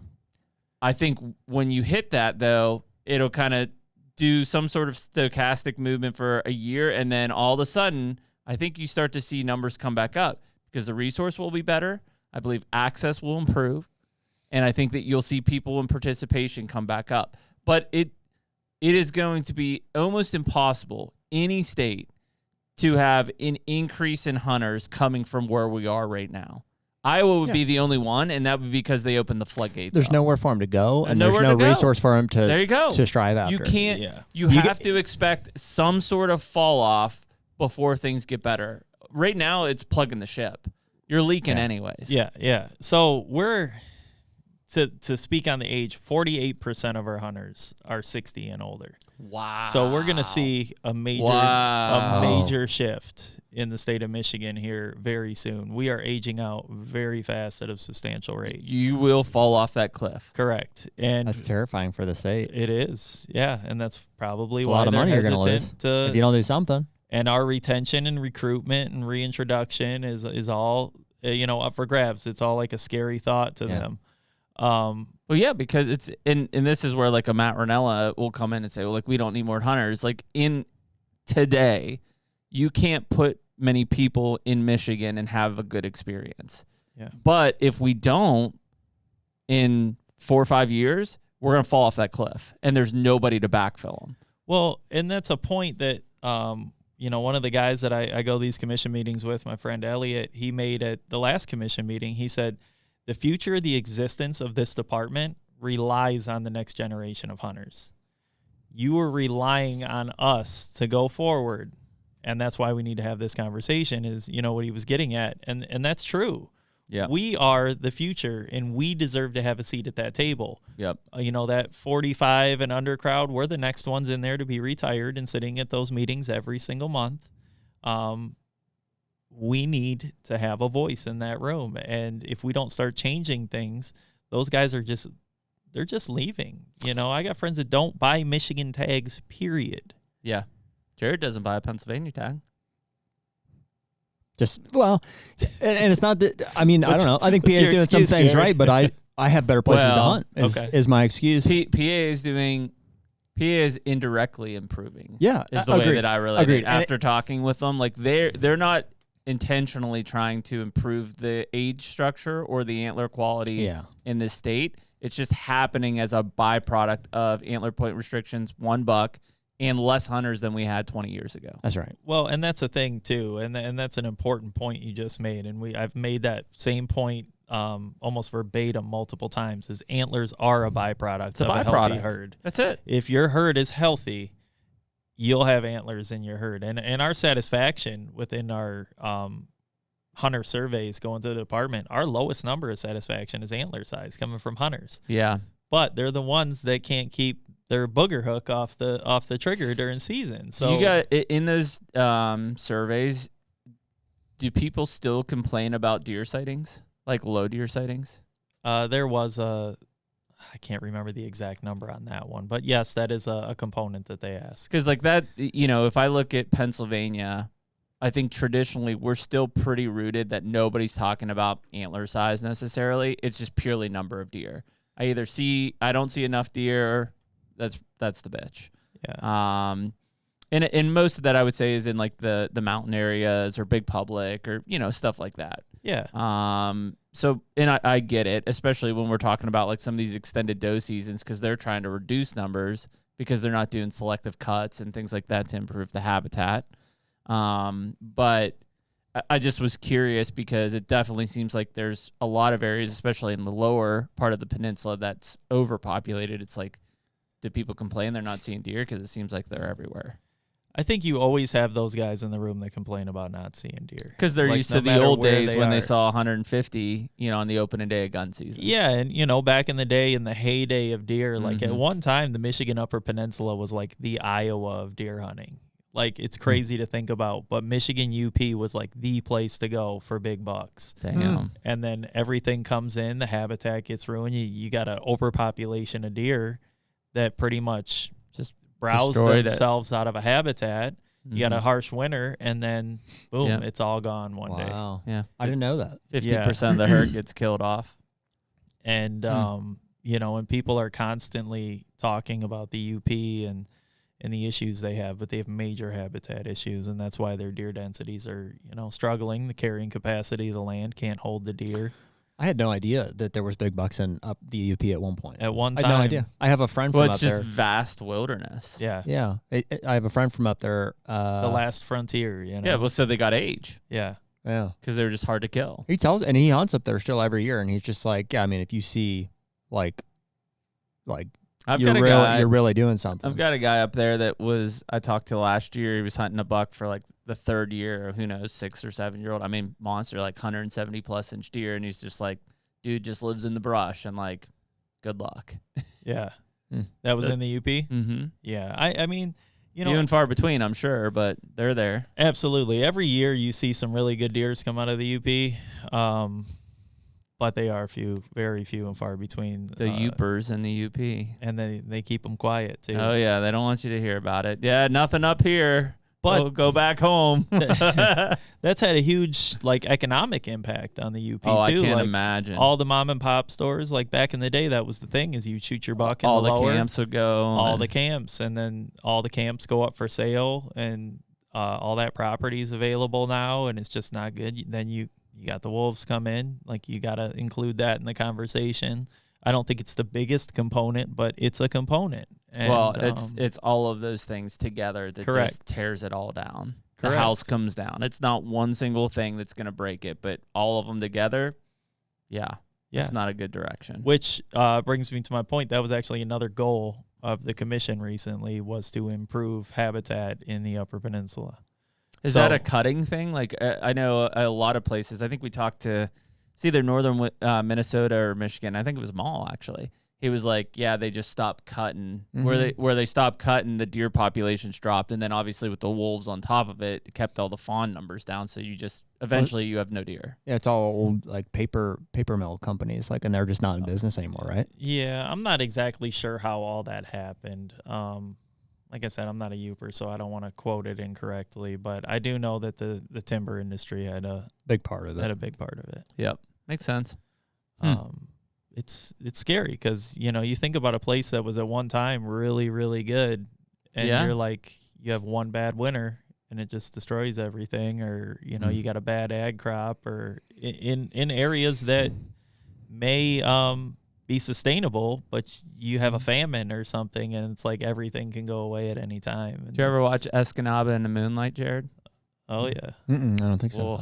He's got to put it on his list after this. That's a deer camp classic. It's a Michigan deer camp classic with Jeff Daniels from Dumb and Dumber. Yeah. Yeah. You're going to watch that movie and go, this is the dumbest movie I've ever You will. seen. It's what bad. are you guys talking It about? is pretty bad, but it's Remind me of, and I'll check it out. It's a deer camp classic. Yeah, it's a cult classic. Yeah. You know what our deer camp classic is? My dad freaking loves it. It's Nacho Libre. Have you ever seen that? Oh, yeah. Yeah. Nacho. It's been a while. That's hilarious. Yeah, that's pretty good. Yeah, Escanaba. Yeah. What's the game, the deer camp game? Oh, man, I don't know. Is it is it Euchre's? Is that what Euchre? The card could game? be Yeah, the Euchre. card game. Is that what it's called? I'm not a card guy, but yeah, Euchre. I think that's what it is. That's a big Michigan deer camp card game. Probably. Yeah. Somebody will yell at us if we're wrong. But Yeah, they're gonna tell me. But those are the traditions. Those are the traditions that deer camp. And Pennsylvania's gone through the same thing. I mean, part of it is our deer numbers in the northern tier started to fall really quickly, just like the UP. And people back here towards Pittsburgh and these other areas are like, there's deer all over the place here. I'll just stay home and hunt. There's more of them. And so all those deer camps went for sale, and it's coming back. You still have you've got your Martonics and stuff who love A&F and big woods and kill big bucks. But it's a different lifestyle there versus just with how busy life is. It's can run 20 minutes over here and hunt my farm and see more deer. So it's funny because that's been one of the biggest arguments from the people that oppose one buck tag is, well, what about deer camp? What about I want to shoot my deer at home and then go to northern Michigan and go to my deer camp and take a second buck? But the way that the state has evolved, the numbers that came out from the department this year showed that 83% of deer are taken in the same county. Oh, that second buck tag. Is there an antler point restriction in most of the state or no? No, not the southern. Just the lower. northwestern 14 corner or counties. something? 13 counties in the northern What- lower. what would the you UP think- does have an antler point restriction. What would you think about just teasing this out as an option? What if they kept $2 and implemented an APR? So that was talk. But again, in that aspect, we are self-regulating. Our numbers right now, I think it's 85% of the deer that we take are 6 points or better, and then 72 or something percent are 8 points or better. Okay. So most of them would meet an APR. Most of them would meet an APR, and it would not be which doesn't as surprise me. I beneficial. would assume the average 1-year-old in Michigan is probably a 6 point or better. Yeah, I would say most parts of the lower. Sorry. And then the southern lower, you're probably throwing some basket rack eights in there. Eights in there. Yeah. Yep. Like the real southern part, you got some real good land. And I think still the problem with that is it won't achieve the push to kill more antlerless deer. Correct. Because now you're still sitting on 2 buck tags. Like the moment you put 1 buck tag out there, they can't just do the mulligan buck. Then they extend. Eventually, this is the hardest, and it's hard for the three of us and probably a lot of people listening to this is like, whether it's they get worn out from hunting or the wife gets tired of them hunting. Like that's a real thing. Yep. And especially if they go out and are successful. I know guys, here that will kill a doe and then their wife's like, you already killed a deer. Like, why are you going back out? And they're like, well, I have a buck tag. And they're like, yeah, well, we got things to do. Like that's a real thing. And so there's a lot of that. I think that if you would do that, to where like they kill a buck and then it's like, well, life goes on and then they just never get back out in the woods. 100%. And that's why like that December 5th meeting, the numbers that came from that where we were sitting at 35% antlerless harvest, that directly correlates to holding on to those tags. Absolutely. Like that's what that points to. The Hunter Podcast is brought to you by Beast Broadhead. Dude, Beast Broadheads. Man, we've been advocating for and shooting expandable, especially big expandable broadheads for years and years now. And it just seems like they just keep making them better and better. And ultimately, with the relationship we've forged with the Bowmars this past year, we're just super excited to be shooting the Beast Broadheads this year. I mean, this broadhead it's the world's sharpest expandable broadhead out there. Yeah. It has best penetration, and it's got bone-avoiding technology. Yeah. Ultimately, we want to create the most trauma possible on a deer when we release an arrow. The Beast Broadhead does that for us every time. So right now you can use code HUNTER, HUNTR, for a discount on anything on the Beast website. So definitely go check out beastbroadheads.com. So I was going to ask you if you could reiterate the 4 points that are going to be addressed in this meeting on April 8th. Yeah, so the 4 points that I think we're pushing for as hunters in the room. And It's 1 buck. 1 buck Yep. is the first one. That's the foundation for everything. Perfect complement to that is going back to a DMU-based doe harvest system. Okay. Going from there, we want to push gun season back. About From a the week. 15th. We didn't really Oh, cover wait. that one, but Yep. okay, yep. Yeah, and then the muzzleloader returning to muzzleloader season. 100%. I don't think you get wrong on that. Nothing as far as condensing those doe harvest seasons. So that's not something we've put pressure on. We've spoke to it, and I think the commission is going to do that anyway. So I'm trying to put my eggs in the basket. Don't put your effort there. Correct. Same thing with the crossbows. Like it's just not the mountain to die on. It's not the mountain right to die on. now. Agreed. So the first one on the 1 buck, does that come with a APR or no? Coming from a hunter standpoint, I would say no. Okay. What the commission does with that, I don't know. I assume they keep the 13 counties APR. Yeah, I don't So think they'll there's, go 1 buck APR. The rest of the state is basically 1 buck. So if you want to kill spike, kill spike. I think that's the fairest way to get this through. Yeah, because I think if you take both leaps, Yeah. you've got some serious opposition. You're going to have some pushback. Absolutely. So from my standpoint too, how do we do this in a fair way in conjunction with the department, the DNR, who's hurting for money, right? Because we do have a single tag license opportunity there. So if you take 1 buck from somebody, are they just going to buy a single tag? And now they're losing half their funding because the combo tag is $40 and the single deer license is $20. So how do we incentivize them to buy a combo tag? And to me, one idea that I've presented, and you put an APR on the single tag. How about you eliminate it? We can't because of legislation. Legislative. You'd have to have a lobbyist to get it done. Correct. And that's going to take time. Correct. And that is kind of what irritates me too. And it's I've stupid said because they're this. tied together. They are. But the problem is we've been in that room for, a long time preaching change. Yeah. And I've been in that room for almost 2 years now. Why are you guys not getting ahead of this and trying to make a change behind closed doors? And I take issue with that. But, who do you point the finger at in that aspect? So how do we get a workaround for that? And I think that's putting an APR on the single tag and leaving the combo tag unrestricted, so we can still encourage people to buy the combo tag. DNR still gets their funding.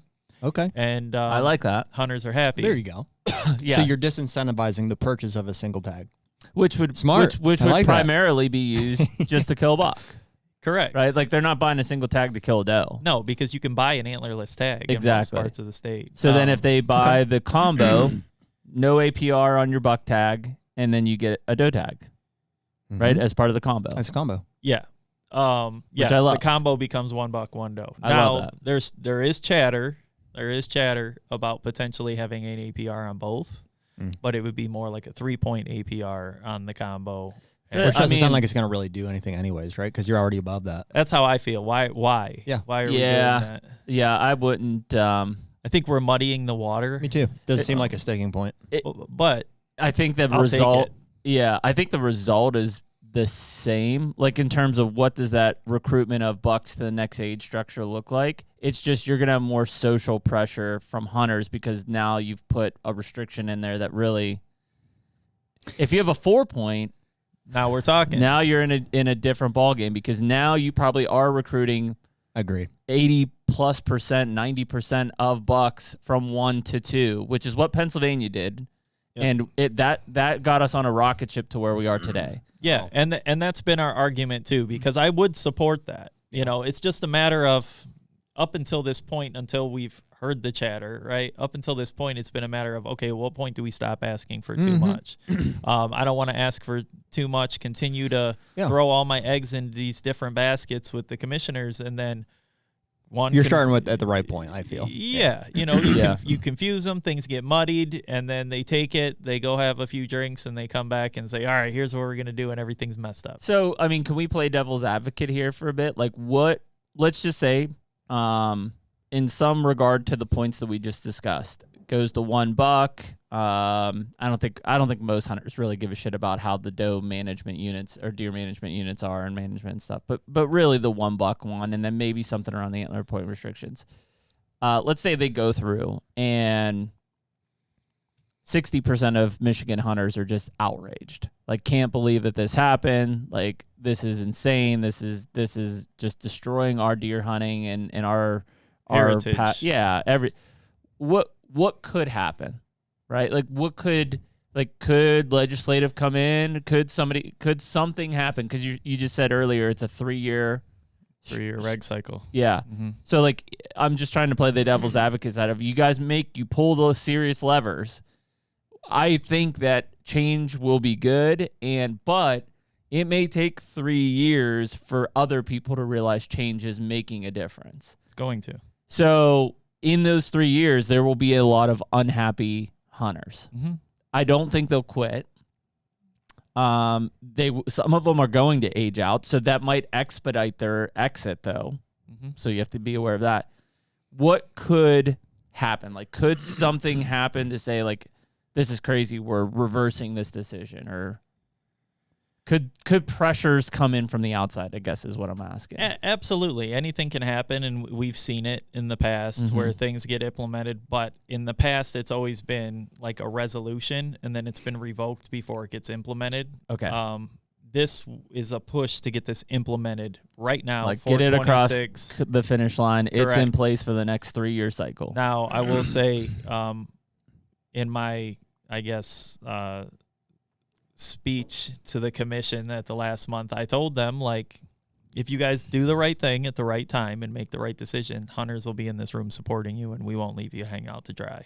Mm-hmm. And that's something I think they've never seen. Yeah, we have your backs. Correct. and for a long time, that hasn't been a thing, but I mean it, and we mean it. And a lot of these young guys who have been taking off work and, showing up to these meetings, I mean, come on, it's once a month. We mean it as non-residents of the Hunter Podcast. There We you go. would love to see Michigan succeed with that, and man, we would support I it. too. Yeah, and I think a lot of states would. I think there's a lot of eyes on Michigan right now, because you guys just went through it with your commission. There was some changes coming up, and you know, and we blocked it. Yeah, and everybody, all these states, you're starting to see the hunters kind of rise up and take authority on what's going on in their state. Colorado has a huge voice right now. Everybody's starting to catch on with what's going on. Missouri, you know. I also, just from we're sitting at 830,000 hunters, right? So 300,000 more, obviously a little bit bigger in the state-wise, but I've seen, and given it's been 24 years, 25 years now of APRs in the state of Pennsylvania and changes in doe season, we have the best deer hunting as a whole. Like, I'm not just saying pure numbers, like quality, experience, numbers, etc. Access is the only thing that's still an issue in every state, but we have the best experience that we've ever had in this state. I mean, there's not a year that has gone by in the last 7 or 8 that I haven't had multiple 5-plus-year-old bucks on my cameras 10 minutes up the road here on the mountain. Not in great habitat, but just because they're getting age and they're getting big. And growing up, never. Hunters are buying into that now, correct? Absolutely. Okay. I mean, dude, guys are hunting, like, a lot of this is public up here. And these guys are passing, like, plenty of legal deer because they're trying to kill a 4 or 5-year-old buck. Because they're on the landscape now. They see them. Yeah. That like, makes frequently. a difference. When hunters start seeing the change take place over time, they start buying It takes time. Yeah. And we were the same way. I remember going to, when Gary Alt went around and pitched antler point restrictions and concurrent deer. I mean, he had death threats all the time. Yep. And once it got implemented, people thought the deer hunting community and world in Pennsylvania was going to end. There was literally a book called Deer Wars. Like, there was a giant thing, like, because it was such a rich part of our culture, much like Michigan. And slowly but surely, probably took 4 or 5 years, and it was like, okay, it started to die back. By 2010 or 11, so 10 years into this thing, people were seeing bigger bucks than they'd ever seen on the landscape. We were consistently killing 2- and 3-year-old bucks, which seemed like giants, right, compared to our history. Now, there are, I think last year there were 3 or 4 200-plus inch deer taken, multiple 190s typicals. Guys are killing like 150, 160-inch 5-year-olds pretty regularly in this state, which is mind-blowing. So I need to tell my Michigan guys to quit going to Illinois and Ohio and start coming here, right? Well, I think just show them bigger deer. I think you get a non-resident they'll come back to Michigan. They'll come back to Michigan. I think a non-resident tag's like $140 here too. Yeah. But we've started to see an increase in because people are like, first of all, we have a lot of really big public land that holds big deer, like not a ton of deer, but the right deer. And so you got places to go, and you got the adventure kind of thing, and so they buy into it though. We have a ton of state land too. You know, we have like 8.2 million acres or something crazy, like a ton of state land. We have the room for that. Well, you were asking earlier about, or one of you mentioned that Jeremy said, I don't buy a tag here in Pennsylvania, and you asked why not. And really, it's because our family farm is in Ohio, and it's so close that it's like, and it historically has been better than what we have here. So, and where you have permission or where you have access, you tend to you focus on it.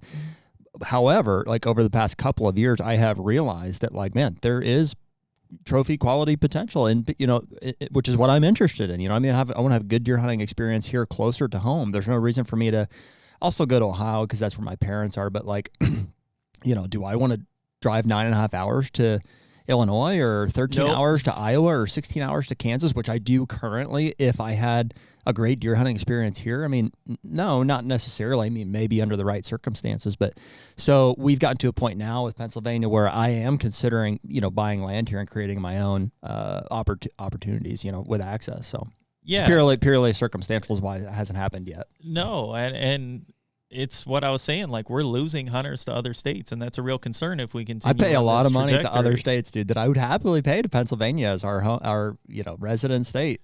And it's deeper than just the tag cost, right? Like, oh yeah, so I went to Illinois last year, and the amount of money that I spent at restaurants, campground fees, dude, it is not cheap. Yeah, it adds up. Tags expensive, but you're putting money back into the local economy too, and they need to take all that into factor. And I get it; it's hard. Those are hard measurables. Sure. You can't count on them, right? But think about the experience there too. Like, we, before we had our farm in Illinois, I think it was COVID year, it was 2020 or 21. We went and hunted mainly public. Yeah, Shawnee. Did you go? Were you Southern Illinois? Yeah, it was somewhere like that. Yeah, we won't sponsor. That's where we were. Yeah. And we spent a week plus there. And It was the worst possible year to go. Yeah, it was Because so many public, people. everybody was flocking to over the counter. It was COVID stuff. But at the end of it, even the deer that we were chasing, in hindsight, I have those same deer here. Yeah. Like literally same quality deer, same age structure. Like it is a very different experience. And I'm, especially if you killed a buck here, you want to go to a new state, I get it. But if you're talking like apples to apples, like why am I driving there when that same deer quality is here 5 minutes from my house? You do have some guys, and I'm one of those guys that goes for experience. Yeah, we do too. So, I'm just talking average dude correct type thing. If that guy is solely leaving the state to go hunt a better age class, he's probably going to continue to do that for a long time until things come around. Mm-hmm. You're still going to have the guys that go out of state because they want to Experience. live out of a trailer for a week or man. or I want to do a camp cool and- remote deer camp. I want to be 100%. in a place that we're not, typically at. Yeah, but we will retain those guys that leave just for a better age class. Absolutely if we fix will. our age class. And those guys that go to experience a rut, Mm-hmm. we'll retain them too if we get that herd ratio. So in check. selfishly, You kill one in Illinois last year? I did not. No. selfishly, I was and I said this about when Pennsylvania legalized Sunday hunting, that we give it a year or two and we'll take pressure because we're the number one non-resident in Ohio hunting. Michigan will also reduce dramatically for two things. One, if you guys improve the resource, I don't think you'll have as many people travel to Ohio to do that. Mm-hmm. Two, and more specifically, if you move that gun season a week, that will be the weekend leading into opening of Ohio. You won't have guys come down from Michigan to hunt Ohio. It's amazing to think. All of a sudden, I'm saying all of a sudden these like states make other states better. That's why everybody goes to Iowa, because we all suck. Yeah. Exactly. Yeah. And Iowa is great. They do a great job with it, but every other state is mismanaging the resource. That's why it takes 6 years to draw in the best part of Iowa. But it doesn't have to. But all of these little movements seem subtle, but all of a sudden, like that change there, Pennsylvania legalized, Ohio could get better just because of that. Yeah. And it's These crazy are to think huge that. changes you're talking about. I mean, I know. The Monumental. gun season move alone is like in some state like Missouri, unheard of. Unheard of. No, Michigan is that I mean, state. not unheard of, but intolerable. Like they just won't even consider it. No, And it's Michigan is that state. And everybody's already said in Missouri, it's like if they move that gun season, do nothing else. Move that gun season, Best it could state in the be country. best state in the country. Yep. Yeah. That's how impactful it is. Yeah. There's several states. Ohio, get rid of baiting, best state in the country. It's one step away. All these states are like one All or of a two sudden, minor regulation Michigan's changes. going to go from number 10. You make all these changes, and she's Hey. going to start climbing up pretty quickly. So, Okay, man. first you're last. Here's what's funny is like you say, Michigan or all these states are one regulation change away from like one lever away from One being lever. great. Michigan is like 2 or 3 away, And you're about But- to pull Yeah, 'em. but you got four coming. but I think we're gonna pull. You're going to pull them. Yeah. and all it's gonna take is to get guys in the room to support it. The thing you'll never fix, and it doesn't need to be fixed, but the thing you'll never change about Michigan, Pennsylvania, New York is we have super high number of, and even Ohio, we have a lot of people. Yes. You know what I mean? Just we're really close to like super high populations of people. So the hunting experience will always have a tint of that that reality, and it just is what it is. No, and you're right. And here's the point that I guess I'll counter with that is with all these people have all these varying opinions. Well, I'm sure there's 3 different opinions in this room right now on things that can be done. Sure. Not one of them matters. No. What matters is that we do what's best for the resource. I love that quote And that then you we'll all mentioned benefit. earlier. I Yeah, think yeah. that is it. Can you say that again?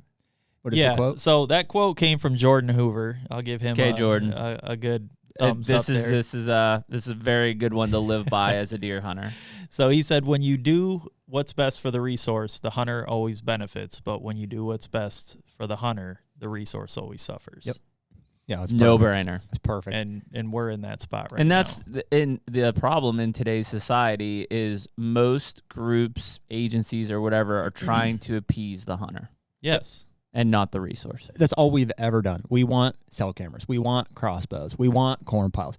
Look where it's got us. Yeah. You know what I mean? It's like The why don't- resource doesn't want any of that. the resource doesn't want it.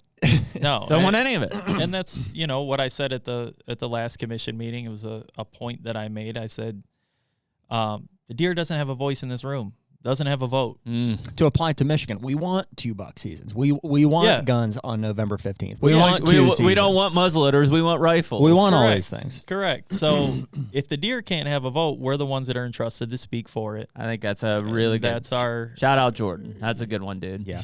Well, and dude, we overcomplicate like the recruitment, retention, reactivation type thing. It's like, dude, you never needed that back when hunting deer was awesome. Yeah. Oh my God, that's just so did it. crazy. You found dude. out about it, and you're like, holy crap! Like, and not that many people are doing this. Like, this is amazing. I thought, Josh, it's interesting that you talk about that next generation saying that they don't want that stuff, because if we think about that next generation, they're the ones they've grown up with cell phones and social media and the best video game consoles and whatever, all of these things at their fingertips. Like literally anything in the world is at their fingertips, and to hear that they don't want these things was almost like, wow.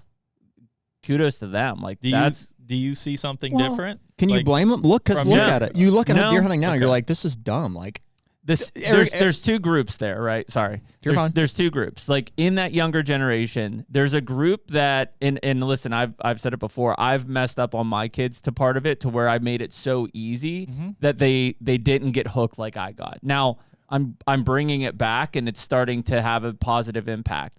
I'm trying to get them to this side, which these guys want to earn it. They want to do it. They want to work for it. They want to be part of it. They want to scout. They want to plant food plots. They want to just be involved. It is their lifestyle, is the outdoors. And those ones, to your point, I think are very resistant to more easy things. The reason they do it, the reason they want to be outside and doing that stuff is because what they have to do every day in their life, it's overwhelming. Like, dude, like emails and text messages and whatever, like it's so overwhelming that outdoors and being out there and doing that is just cool to escape. Yeah, it's right? what grounds them. For us, it's all we knew.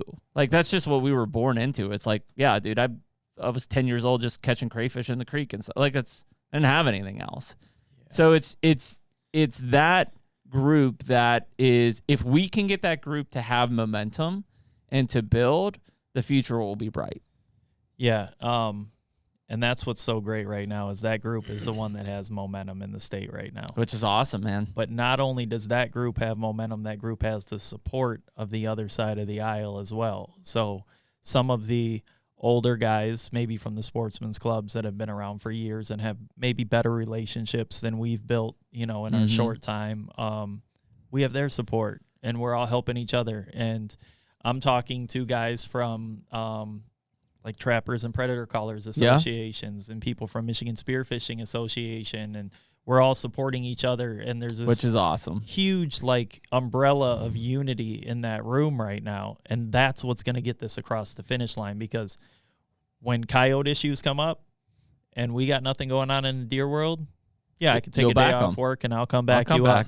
Now, when we need problems in the deer world, maybe you can't take a formal stance in front of the camera. But if you trust me that I'm doing what's best for the resource, you'll back it. You'll back it. On the back end, you'll have a conversation with the commissioner maybe in the hallway, because that's when things are done. That's where they're done. Oh, yeah. It's not, in the room and your 3-minute speech. It's when you catch somebody going to take a piss in the hallway and say, hey, man, I got to talk to you for a minute. Yeah, we need to get this right, or we're in a bad position. We need to get it right. Well, at least like you're saying about the commissioners, being that they're sportsmen and they don't have to have like a huge understanding, but they at least have some conceptual understanding of like what's happening out there. Yeah. Because that's what we've run into. The more and more agencies that we've gotten to have conversations with, or even from a commission side or legislative side, it's like these guys are so disconnected. Like they care about CWD. Well, they're just like, it's like 80% of our job. Well, what's crazy is like, and I've never even had the conversation with Lakoski or Skip about it, but like obviously those guys have the ear of certain legislative people to get things done, and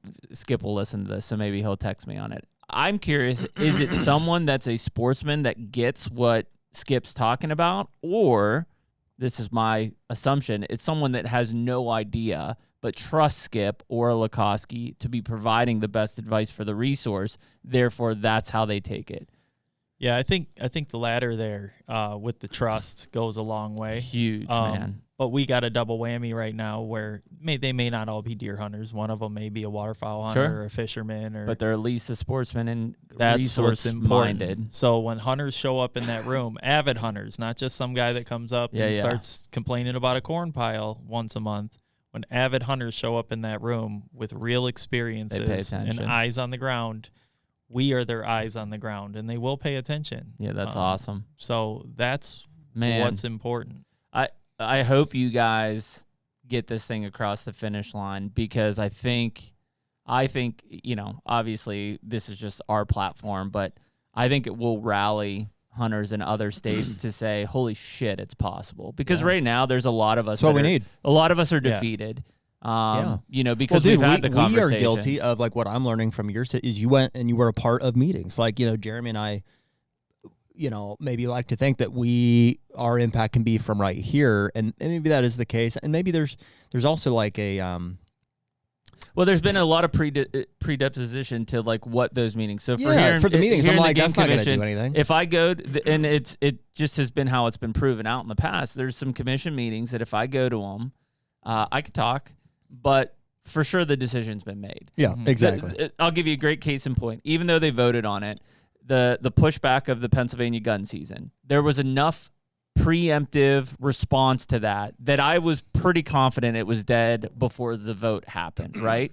Vote happened, it was dead. However, and I've said it before, during that, there was an amendment out of nowhere that basically said, hey, we want small game hunting also to be legal during the Pennsylvania gun season. Anybody back it? You back it? Great. Put it on the bill, move forward.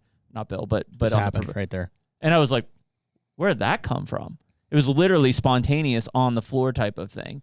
And so even though I think that they all knew how they were going to vote on the bigger decision, one or more of them knew that this amendment was going to be immediately thrown up there. And there's nobody that even knew it was happening. So nobody could be like, wait a minute. I don't think that's a good idea. Like, do I want dogs running through when we're deer hunting? Like, nobody thought about any of that, but they knew and they pushed it. So that's where I think a lot of people listening to this, no matter what state they're in, are sitting in a place of like, I would love to go to a meeting and talk, but does my voice matter? Yeah. So I would say your voice absolutely matters. And I've been a case in point of that in my state. Michigan has it good with our game commission. Like we're have a pretty good opportunity to make our stance known, like I said. And when they bring an amendment forward, there's a 30-day discussion period. Interesting. So at the end of our meeting, they can bring an amendment forward, wildlife conservation order, and it has to have 30 days, which means you can speak on it prior to the vote at the next meeting. Gotcha. You can view those agendas online the week of, and there's like a clickable link to that amendment. You can go on there and read it, see what it's about. And then if you got to take a day off or whatever to go speak on this, you can do that. But to be like a guy who goes to a meeting with just, a couple guys and, the first one by myself, I've been to plenty of meetings by myself just to observe and not even speak.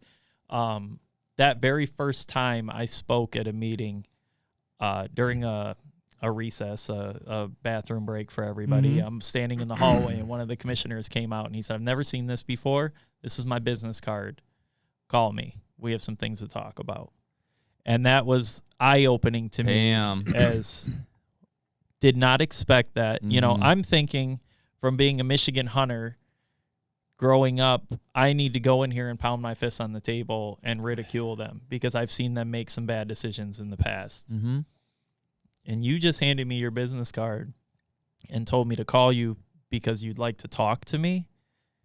We have some things to discuss, and maybe my approach coming in here was wrong, and my approach changed from that moment. Yeah. We can work together. I'm not saying I'm going to win. Right? I'm not saying everything I say is going to stand in concrete, and I'm not a biologist, and it probably shouldn't. But for you to just hear me out and my concerns, maybe you'll take those concerns to the biologist and get the correct answer. And I think what we're pushing for is very common sense management. We're not getting down into the specifics like with the DMU-based doe harvest. Yep. I'm not asking. Yeah. I'm not giving you the number of what county needs to happen. No. I'm just saying, like, allow them to do this. Yeah, and Rochelle Hubbard, who was on the DAT, our deer advisory team, our citizens deer advisory team, she put a ton of work into this map and gave like a basic proposal for them to run with, and like a ton of work. Now the thing was, give this to the biologist and let him put the numbers on it. He's got the data. Correct. Or should. Exactly. Here, So make a recommendation on this. yeah. Hunter Podcast is brought to you by HHA. Man, just another great partner. HHA sights have been on our bows for damn near a decade. They're reliable and durable. And when we were looking to make that change from a multi-pin to a single pin, it was HHA that was there for us. That's what did it. I think we were dealing with some target panic years ago, or whatever issues we have. We just needed to simplify the process and lean into equipment that works. And for us, like you said, almost 10 years ago, that was the HHA sights. Yeah, and I mean, we've been through a bunch of different models, the Tetras, the Nitrix, to now Nitrix Pro. Yep. Have the single pin, or I've got the X2, which actually has 2 pins on it. We're using Picatinny mounts on our Hoyt bows. And with today's model of bow and the speed that you're putting out, these single pin adjustable type sights are just a no-brainer for anyone looking to simplify their whitetail hunting. That's right. They've got something for everybody. So right now, you can go to hhasports.com or to your local HHA dealer to check out any of these awesome sites.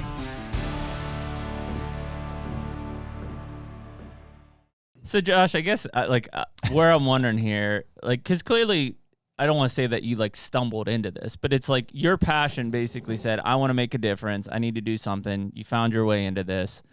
And I think we probably have talked about it on here before. Like, the typical commission person is not the three of us sitting at this table. I am of the opinion that it should be. Not all of them, right? I'm all for diversity and balance and different opinions and perspectives of wildlife, deer, turkey, waterfowl, whatever. I mean, and other stakeholders. Yeah, I mean, other stakeholders. Ag is important. But I guess I look important. at this and I'm like Josh, clearly you're good at this. Like, you should make a run for one of those commission seats at some point, dude. Because it seemed, and I don't say that from put you on the spot, but what I look for is much like my politics. I'm a very moderate guy in my thinking, and you're here not saying we need this because this is trophy hunting. This is how you're thinking of the state. You're thinking primarily of the resource. That's how the commission should be structured. So you're correct, and I think that that's something that we've failed on as sportsmen in every state for a long time. I agree. We're not on the boards. Not only are we not on the boards, but we're not directing the right people to take those seats. Frankly, we're not in the DNRs either anymore. We're not in the say either, though. It's coming from the governor. The governor's the one that's appointing all of them. Are they appointing Correct. those seats? The governor does appoint our seats, yes, every 2 years. So you got to be nice to appointed. Gretchen. Correct. Yeah. But, nobody really knows, okay, well, how did he get that? And there's so many different answers of how you get in that seat. But what's important is maybe we start emailing those appointment committees and recommending our own people for these seats. When was the last time we've done that? I would advocate for it. I ran for, and it's the lower of the two, but I ran for the Fish and Boat Commission seat for our district, mainly because I was I'm a young guy. I've got a 14-year-old and a 10-year-old. I've got kids that they're the next generation. I want to see things. So I was like, if that's open, I'll go for it. I didn't get it, which was fine. I'd rather have the game commission seat just because of my background and where I'm at. But I look at the board, and it's no offense to any of the board, but I'm like, it's a bunch of 60-year-old white guys. Yeah. They no offense to them. They're retired. They have all the time in the world. Most of them are very successful in their jobs. So money's probably not an issue. I'm just saying that they may have a tough time connecting to the blue collar person. They may have grandkids, but they aren't dealing with actual kids in active family life necessarily. So all of those things matter in the decision process. You're describing our commission pretty close. Yeah, and it's no disrespect. Probably most commissions. It's no disrespect to those guys. Yeah. We need somebody in there, and they have experience, and they're, like I said, they're successful in their own right. You can't just put somebody who can't make a decision in the spot. That's worthless. But that side of things, and I know it's hard for guys our age because it's busy. We got work, we got families. It's tough, but that representation absolutely has been a failure across all states. You also need somebody willing to like put their neck out there a little bit. Like, I know. you know, in the state of Ohio, like we have hunters on the commission, you know, like big hunters, you know, and they are sportsmen and stuff. And we just frankly disagree on the impacts that some changes will have. And at some point you have to call into question like the motive. You're like, well, how do you not see this? How do you know what I mean? How could so, and there's kind of a standstill there. Yeah, and in the big picture, like in the really broad view of things, we have a hard time just filling the commission room with hunters to have an opinion. So it's like I can hand you the email address of a commissioner. I can give you his phone number, but you have to call him, right? I can post all this information online on meetings and dates and all this, but you have to show up.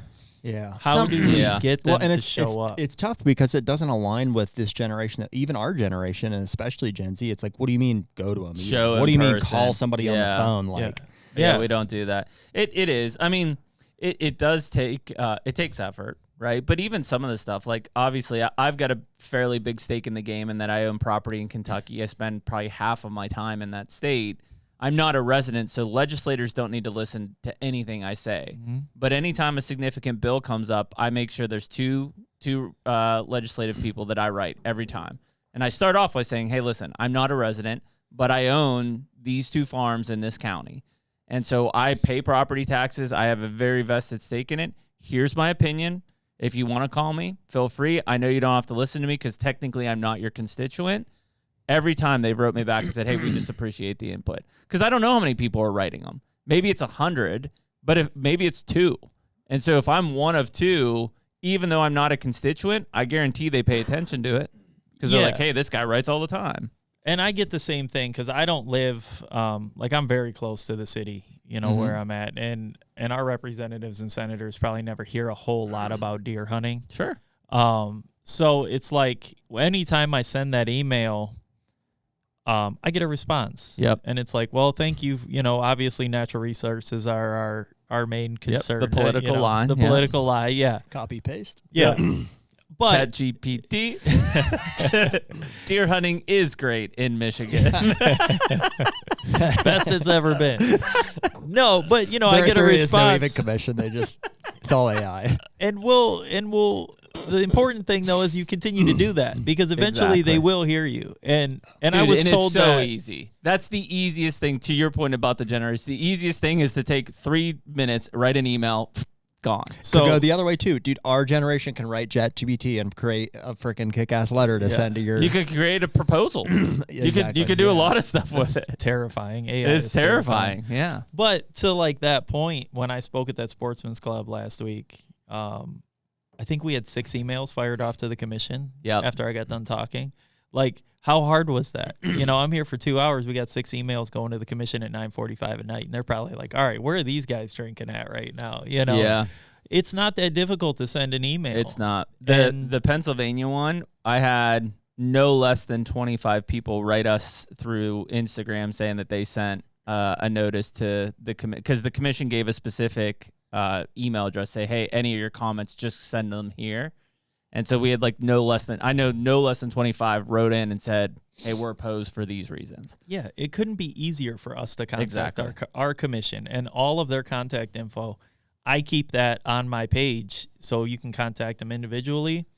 Wait, you have a page? Yeah, on the Whitetail Project page. Oh, so we didn't even mention this. Oh, yeah, I do. So Michigan Whitetail Project is my page, and that's where I post all this information. Is it like an official like nonprofit or anything? Instagram channel? Yeah, just my Instagram just channel. Your Instagram stuff. Yeah. So that is, it's nothing official. It's just a hunter-led initiative. You're just an information source. Trying to get this out there. Cool. That's perfect, man. But all that information, they couldn't make it easier to send those emails. And it's like guys are always, well, I can't take a day off work, or I can't show up at a meeting, or then it's too far from my house. Correct. But my thing is this: I live 2 hours from the Capitol. Yeah, and I've been going there once not a a short month. Trip. It's not a short trip, but it matters. Yeah. And if we want to continue this thing and keep moving this thing along, and if we're going to keep complaining behind a keyboard and online and in the forums and having conversations with our family, if you want to see this thing continue, it matters enough to show up at least once a year. Well, my hope is, like I said, if you can get this thing across the line and at least get some of these across the line, I think it will instill, especially in Michigan, but hopefully in anyone listening here from other states, the possibility that it can happen. Yeah. Because right now, the general consensus of most people I talk to is defeated. Yeah. And that, like, they don't listen to us. Decisions already have been made. You know, we don't even hear about it till it's, like, in place type of thing. And so, you know, and that's something maybe we can even do with our source and our website. Like, I know usually is if people send like this New York one, if people send things in and it's like, hey, they need to hear about this, then we'll put it out on our channels and we're like, hey, this came up in New York. We don't hunt New York, right? We have no, but here's our take on it. Like, go and make a comment if you're from New York type of thing. Yeah. So we try to at least involve, or not that we've really thought about positioning our podcast in that way, but I mean, our goal is to make things a positive change, and not everybody's going to be happy about it.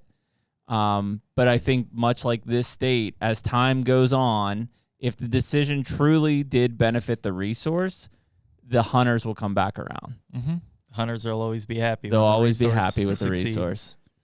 Sorry, I had some bourbon go down the wrong spot a while ago. Wow. I've been choking on it ever since.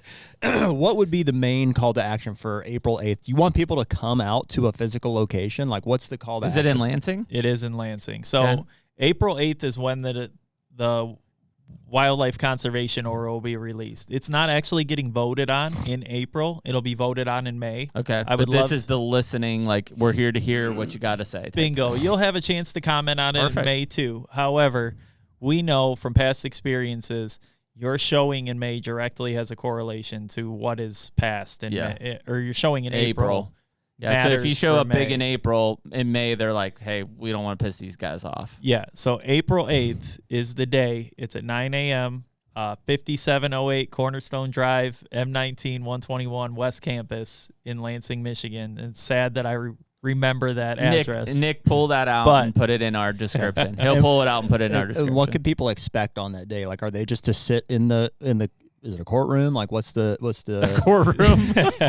So, Who's yeah. on trial here? So basically, you show up and there's, chairs, classroom style setting. Commission sits up in the front of the room. They run over some presentations. I'm Juice not boxes sure. and cookies or no? No, none of Oh, that. jeez. But they DNR will usually have a few presentations. They may issue some awards or something like that. So I'm not going to lie to people. It can be a long, boring day. You could be there for 8-9 hours. And the more people that speak at this meeting, Holy cow. oh yeah, the more people that speak at that meeting, the longer it's going to get. Because once comment section opens up, and this one is going to be the busiest one of the year. There'll just be a train of people. And Did they cap you on a time limit? So if you sign up a week in advance, if you email the NRC, you can have 5 minutes to speak. Okay. If you get there the day of and decide you want to speak, maybe you hear something you didn't like, you can sign up for a card in the back for 3 minutes. So, yes, they will cap you. They'll kind of hold up a sign that says time, please, or 1 minute left. Or when you're speaking, you're facing the commission. You have their full attention. But that April 8th meeting is going to be monumental for the future of Michigan. And that's where I've been pushing everybody. You need to be at the April meeting. Is it important that you make it to May if you can? Yeah. But April's the one to be at. And you're going to speak on April 8th also? You have a 5-minute card or whatever? I will be speaking on April 8th. Yeah. Okay. I've pretty much been talking at every meeting for the past year, so they kind of know where I'm coming from and what I'm going to say. But Yeah, right. And that's in Lansing. They may not expect how many people are going to be there with you, though. I think they're severely underestimating how many people we're going to have. In that Hopefully room. this will help. Because this has been an initiative of mine to absolutely pack this room to standing room only, and I think we're at that point. And the night before, we're kind of having to get together the night before, a little deer and beer at a little bar. So send me the details. I might be able to drive up for that. It's like 5 hours, right? in 5 hours, I'd love to see you there. That'd be cool. I'll buy you a beer. About me. Buy me a beer? I'll buy you one So too. if we come up Tuesday night and then we just come over there on Wednesday. That's a Wednesday. Yeah, April 8th is the Wednesday. So Tuesday night, we're going to have a little gathering of hunters. And I could maybe do that. That might work. I think I'll be in Kentucky on the 7th. So I maybe would drive from Kentucky up there on the 7th. Love to have you guys in the room. That'd be cool. Could be a very... Yeah, I mean, if it's going to be like, I know they're not voting on it, but if it's like that's a potential milestone in Michigan deer hunting history looking forward, that'd be a cool thing to be there for. I promise you it will be. Okay. We're not coming out of this without a win. Is right Chad now. coming to that? Chad will be there, I think. Usually Chad's there, and he's kind of Okay. hanging out in the back of the room, unless he's doing something important, and he missed one for like moose collaring or something. But Yeah. usually if he's there, I'll make sure I'll be there. That'd be fun. oh Take him out to boy. lunch or something. Yeah, I mean he's usually there hovering in the back of the room. It's gonna be a huge deal, and the commission is not the commission, but somebody in the DNR has told me they've never seen this much outreach before. That's awesome, man. I mean, I really believe that a lot of people listen. First of all, like I said, we have a big Michigan listening base that I hope they're excited for this. And who knows, like maybe a bunch of them are going to be like, yeah, we're coming. But I really think just selfishly for the rest of us who are in other states that we see, we just talked about one lever, one to pull. You're one away. We're one away. It's like, holy shit, if Michigan just pulled 3 or 4 to make things in, how hard is it for us to get one pulled? Here's the deal. We help you with your 4. You got to come help us.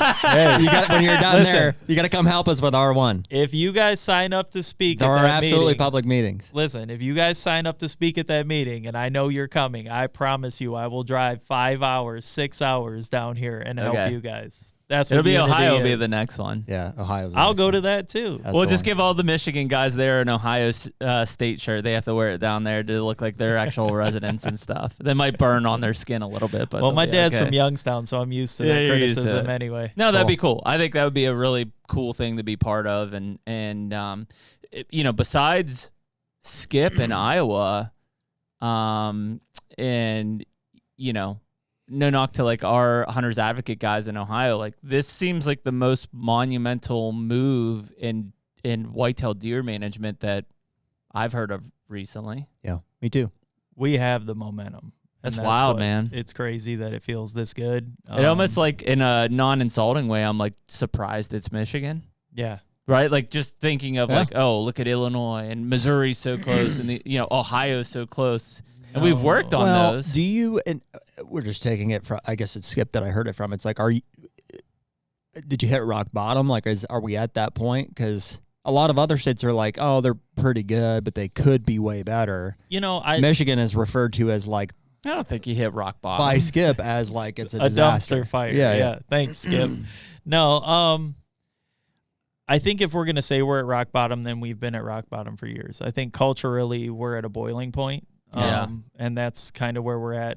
We've talked about age, and age is turning over right now, and the new guys coming up are demanding change. We want something different on the landscape. Mm-hmm. We want major change. So that's just where It's amazing, we're at. man. It really is. I hope people listen to that being an inspiring movement to do something, because yeah, it's we try to make some rally cries on here, and people will take it for what it's worth from an opinion base or just us being snobby to like what we want.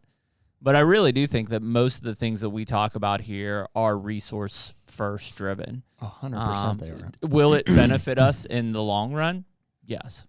It should benefit all hunters. It'll benefit everyone. That's the It's what we said. If it benefits I the know. resource, then it benefits That's the right. hunter. and Yeah. if it benefits the hunter, those are the folks that don't like. They don't have the foresight, or they don't understand that like, dude, we're trying to do this for everyone. Like, Yeah. want everyone to have opportunity. Yep. Yes, maybe we have different circumstances in terms of access and stuff like that, but like, this is for everyone to take advantage of. Yeah, and that's kind of a point I've been pushing too, where trying to get some of my like state land guys on the board is quality deer management is not exclusive to people that own large tracts of No, private land It's not. at all. This is a large scale problem that we can all fix. At some point, those two properties connect to each other, and it's important that we manage it on both sides of the line. No Yes. doubt. And we all need to take the same ownership, whether you have a farm or Yeah. you got state land. You can't be worried about your neighbor, and you can't be worried about the next guy coming in and whatever he's going to do. It's one of the few things that I think a lot of private land and public land guys can come together on, like something that improves the resource. Like we talk about baiting in Ohio. Well, they can't bait on public. So clearly, if there was a thing up and said, hey, should we ban baiting? All the public land hunters would be like, absolutely, because it levels the playing field, right? Like right now, the private guy is just sucking everything off of public with his feeders and stuff. Very much the same in Michigan. When you start to talk about the quality of things, it's like the private land guy who's got things managed and he can kill $2 and stuff. Like he's definitely got the upper hand on your public guy. And so if you can start to balance those things out, start to take pressure off, start to figure out how to make the herd healthier and stuff, that is a huge advantage to the public guy and to the private guy who wants to see things evolve in the right way. So it's one of the few things that we actually come together on, and we're like, hey, as a group, we may not agree on everything, but for this is the best thing for the resource. Therefore, it's the best thing for most of the hunters. Yes, there will always be a small group of people who are going to bitch about it because it affects them perceived negatively. And maybe it will in the short term. But ultimately, they've just got to figure out that it's what's best for the resource. And the hardest part about anything from a hunting side, especially deer hunting side, is like deer hunting greed is a real thing. I mean, the biggest demographic that seems like it would be negatively affected by your proposals are gun hunters, because you have two of your points basically are addressing you want for the second muzzleloader season not to include the gun season, so they're going to lose a week of season, and their regular season is going to get pushed back a week. So if there's a contingency of who might be opposed, it would be your gun hunters. Yeah, and we have quite a gun hunting population, but again, you have to do what's best for the resource. I agree. And we're going to pull some levers, and not me, but hopefully that commission... Figuratively. Yeah. Right. Hopefully that commission pulls the right levers, and we have a few years to evaluate, and if things don't change... Well, that's it. Then we can reevaluate. Dude, and that honestly, and I feel the same way about Missouri. It's like, who cares? Like, you guys are all crossbow hunting anyways. Yeah, like, exactly. What are you really losing here? Yeah. Just make a change. If in 2 or 3 years it really is like, wow, this changed everything. It's miserable. Okay, change it back. Yeah, but we haven't done anything. There's been nothing no in movement. decades. Exactly, and so and things are getting worse. Yeah, and I had a message from a guy yesterday that said, well, we can't do this because a lot of us have to put in our time at the beginning of the year, and I've already put in my PTO for 26. And I'm thinking to myself, like, okay, so let's not pull any levers because you personally put your PTO in. 1 out of 500,000 people put your PTO in. Respectfully, that is not a good reason. Can I counter on the movement of gun season? If you guys would move gun season to November 28th, would you extend archery season? So archery season runs straight through anyway. Oh, really? To January 1st, yeah. So there is no stuff. So you can use an bow during gun season? Yeah, I haven't used a gun in like 5 years. There you go. Well, that solves that. Because that would be a problem for us. Like if we somehow moved it and formed a gap, then you have to lengthen an archery season because they don't run. No, I'm a fan of the long bow seasons. I think those are good. Well, long perceived. Like Ohio's too long. Ohio goes till like February. February 4th. Yeah. Yeah, it's long. I do think it should stop I think everything should stop for a doe season. Should be like a week long. Start on a Saturday, end on a Saturday. I think it would be awesome. Yeah, if you could stop all seasons, bait, and shoot does with rifles, I'd be all for it. I'd be for it too, man. I'll be honest. Last year, when I was asked my buddy Drew asked me to help him out with that doe rally. It was in Lenawee County, so southern Michigan. I went down there and he was like, you can hunt my leases. Like, we'll just go out and shoot some does. And, this is just somebody I met on social media. So it was like, all right, yeah, I'll come to your house an hour and a half from my house and sleep there. All right, cool. But we did it.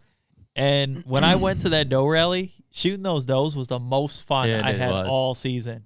It's like what you watch guys like duck hunting, right? Like they're just sitting there bullshitting, having conversations. Here comes. Oh, that's what we were doing. And then all night long, cars are pulling up. We're throwing does on the scale. Oh, dude, it's a blast, man. We had one for the longest time growing up here. It was 3 days after buck gun season.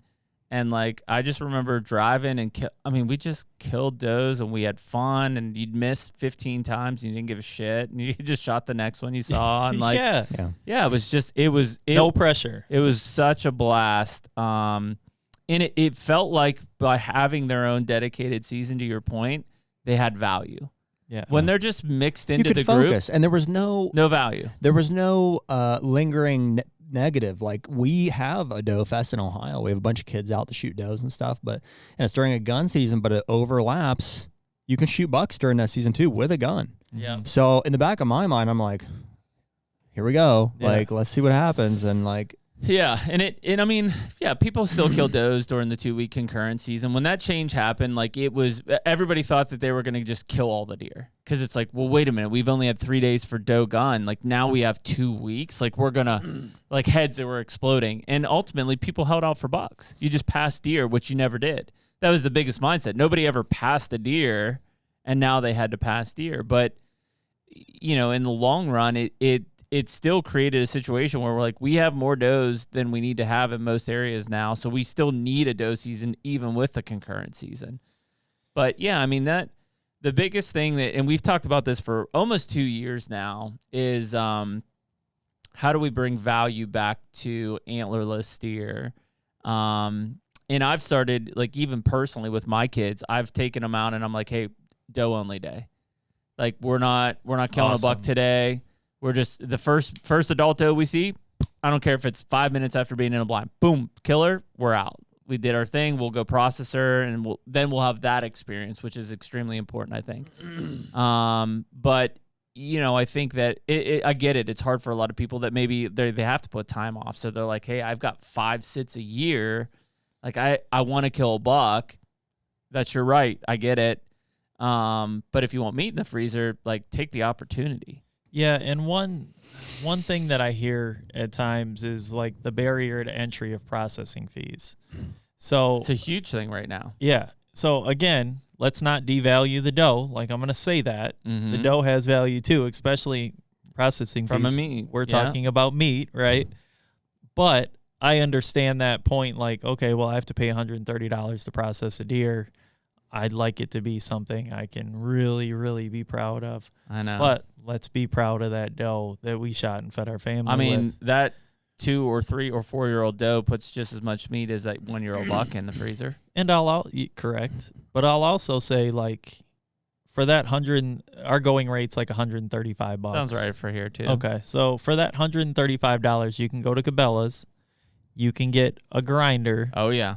And you can have a party in your kitchen. That's what I was going to say, and have a blast. Dude, I would encourage everybody out there, if you're not doing it, and mess up on a couple of deer. Like, you're going to look at the deer at the end of it and you're going to be like, boy, that seems like there's a lot of meat on it. Like, grind the whole deer. Dude, it happens. Like, but there's a cool, honestly, I find, like, a weird piece. Yeah. When I'm hanging a deer in my garage, I skin, I got music in my ears, and I'm just going to tap maybe a beer. And, like, at the end of it, clean deer, all the meat there. I go in, I grind. I got, like, dude, it's spiritual a little bit. There is, right? Granted, mine was a buck, big one actually. Yeah. But I was processing my buck while you were in that stand, and it was like a super foggy morning in Illinois. Oh yeah. I processed 2 by myself in Illinois this year, and each one was just like slow it down and just like enjoy it. Take the time to do that. You know what I mean? So many people are like, okay, we're done. We got to clean up camp. And we got to get out of here. You're pulling a 2-pound roast off of here. You're pulling back straps off of here. Yeah. Yeah, man. No. It's a cool thing and it's not hard. No, it's not at all. Not hard at all to do. It's kind of funny because, like, being a state land guy and kind of off in the boonies, a lot of times I quarter and pack out a lot of my deer. Spiritual on my stand. Also spiritual. The pack out, dude. The pack out's nice, but this year when I shot a buck, I said, you know what? I was like, I'm going to drag this. I'm going to drag this son-of-a-bitch the whole way out. Oh, dude, I did. So I was like, I just want to take it home and hang it and have a night. So I did, and I hung it in the garage, and I had a few drinks out in the garage. Yeah, man. Some music going. A couple of yellow jackets. Yeah, it was more like a little bit of bourbon, but that's all right. Yeah. That's it's part so of the rewarding, experience. Dude. That is the sulk in it. There's Yeah, a bit of exactly. and I mean, that's how I did it growing up. Back when it was like whatever, $50 or $60 to get a deer processed. You killed the deer, you took it to the processor, and it was kind of a cool thing. It was like the check stations. Like you saw all the other deer in there. Like it was cool. That's what I miss about the process. Exactly. Now I'm like, my process is once I kill it, I hang it. Like it's a great one for me to get the kids in. Like if I kill one behind the house, like I won't even gut it. I'll hang it before I gut it, and I'm like, okay, hey, here's how we're going to skin it. Here's how the guts are going to come out. Here's how we access the, it's good teaching moments, but there's no pressure. Hunter Podcast is brought to you by Pure Wildlife Blends. Man, what a critical component just to everything that we talk about, especially during these off-season months. We're looking at and developing these different farms and trying to improve them from year to year. And whether that's food plots or different switch screenings or bedding areas, they all require a dedicated and thoughtful seed blend. Yeah, so obviously Pure Wildlife Blends being Jeff and Jen Sturgis, we've built a great relationship with those guys. And really what we're seeing is a true testament to them picking the best varieties for these mixes. In fact, we're leaning on clover a lot more. The perennial plot power that those guys do was one of the best clover plots I've ever seen. From December to March, we had more deer in a single clover plot than I've ever seen. A lot of these sheds coming from that plot or right around it. Again, just a true testament to what these guys are creating at Pure Wildlife Blends. No doubt. And so if you guys are looking for just a workhorse seed that the deer will really use the way that you want them to use it, you can use promo code HUNTER, HUNTR, for a discount on the Pure Wildlife Blends website.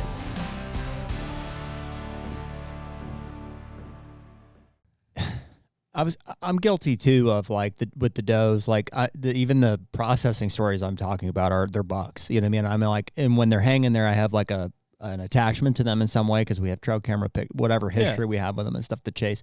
With the does, I'm guilty of just like, I don't know, let's cut it up, kind of thing. And like, we probably could all do better to just be like more appreciative of what it is and the life that we took. And what's helped with that, and even like this year, obviously, is like skinning out the bobcat and the fox and stuff. Like just appreciation for like that. Like even though I'm not keeping the doe hide and stuff, we have a freaking massive bobcat on that trail. Have you been seeing that? Oh yeah, on the 80. That thing is a monster. I know. I need to look into the regs on that. We thing. should. but just that side of it is like. Yeah, dude, there's a real weird like hunting piece in skinning an animal. And just like there's the meat and revealing like what you've done and stuff. Like I think to your point, like because there's an ultimate high. Like when you finally kill it and you're like it's in hand, doe or buck, it's like that's the peak. The pinnacle is there. Yep. Now the work starts. You got to get them out of the woods. Yeah, it only lasts a second. Exactly. Like, all right, then you got to take them. It's why I'm for doe-only seasons, but I'm against early doe-only seasons because it's hot. Yeah. Like, dude, the pressure of like, I'm with you. It's 80 degrees. I won't even shoot a doe because I'm just like, I'm going to be so rushed. I'm going to be stressed out of my mind. Well, that's why a lot of farmers don't get crop damage tags. Yeah. And I can attribute to that because I do a lot of crop damage in the summertime. It's a lot of work. Dude, and it's a hustle. When you put one down, I remember half of them, I'm like, I don't know if it's dead by the time I get to it because I'm just like, I need to be on that deer and quartered in the cooler and back in the stand, ready for another one. And it's mainly because like I don't want that to go to waste. Correct. Like even though it's for a crop damage permit or whatever, I'm appreciating that animal for that. So yeah, and I get it from a stress standpoint for guys, especially if you're like overwhelmed and you're like, I don't know how. Honestly, CWD's been a big screw up to this because like in Ohio, I can't take it's always a deer, in the back of your mind, like, does this thing have a disease? Like, I can't take a deer from Ohio back home to Pennsylvania to quarter and butcher. I have to dispose of all of that neuromaterial in Ohio before I get back there. And so like if Carter's with me and we got to go to school or something the next day, I'm like, dude, we gotta either drop this thing in a processor or I've got 15 minutes to get this thing broken down and we're out of here because we got 3-hour drive. Like that's a big deal for a lot of people. And it's not like I'm like trying to spread CWD. It's just like convenience wise, it's a tough thing to have those kind of restrictions in place. Like we're gonna have to get this doe mounted because our taxidermist is licensed to take they're gonna take deer. The head and stuff. Yeah, we're gonna get her mounted. But that's a big deal for people, and so I think that I don't know what the real answer is to bringing the value back in antlerless. I think that given days during the season makes the most sense. To just be like, hey, here's 3 or 4 or a week that's of a just like everyone should do that. And I think people would have fun. What could that hurt? I think you'd have a blast.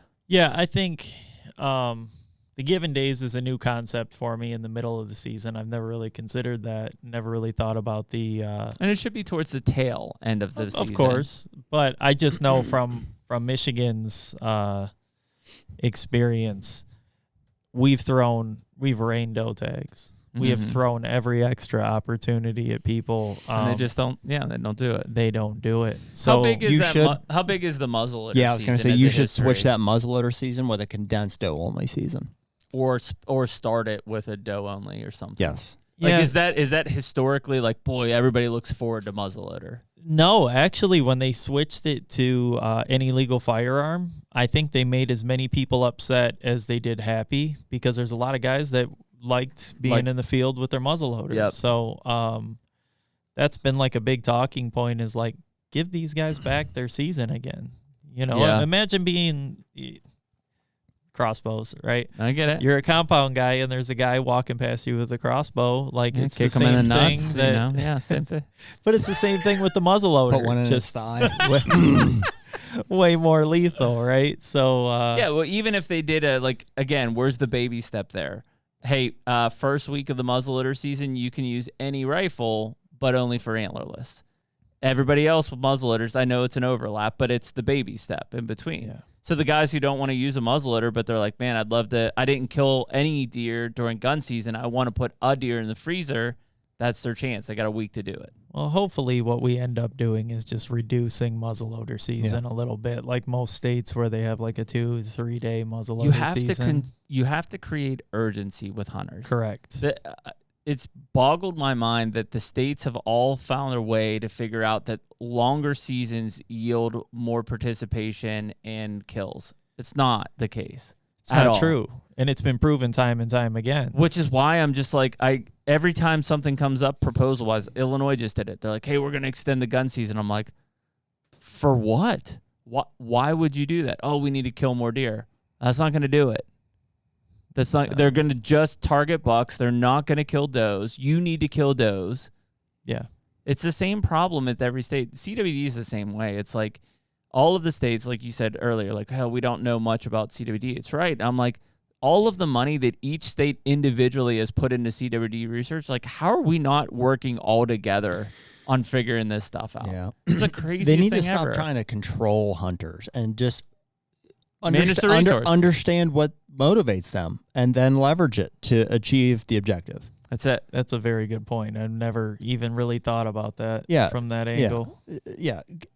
That's it. People want That's to kill what buck. management should be. People want to However, kill buck. I will say, like, most hunters are going to feel like regulations try to control them no matter what comes They all up. say that because they're anti-government at this point. Correct. But if it's like the main goal, most hunters want to kill a buck. Yeah, Period. absolutely. Figure out how to leverage it. That's why, in theory, earn a buck works, because everybody wants to kill a buck, make them kill a doe before they kill a buck. Now, given the trust issues and things like that, that's a whole different, caveat of things that come in. But you've got to find those things to leverage. Just like, even like Jared was saying on the crossbow stuff. Or a crossbow. Yeah, earn a crossbow buck. It's like, in theory, like, that makes sense. Now, logically and how you enforce it, I don't know. Have you guys talked to anybody in Virginia about their Earn a Buck program? No.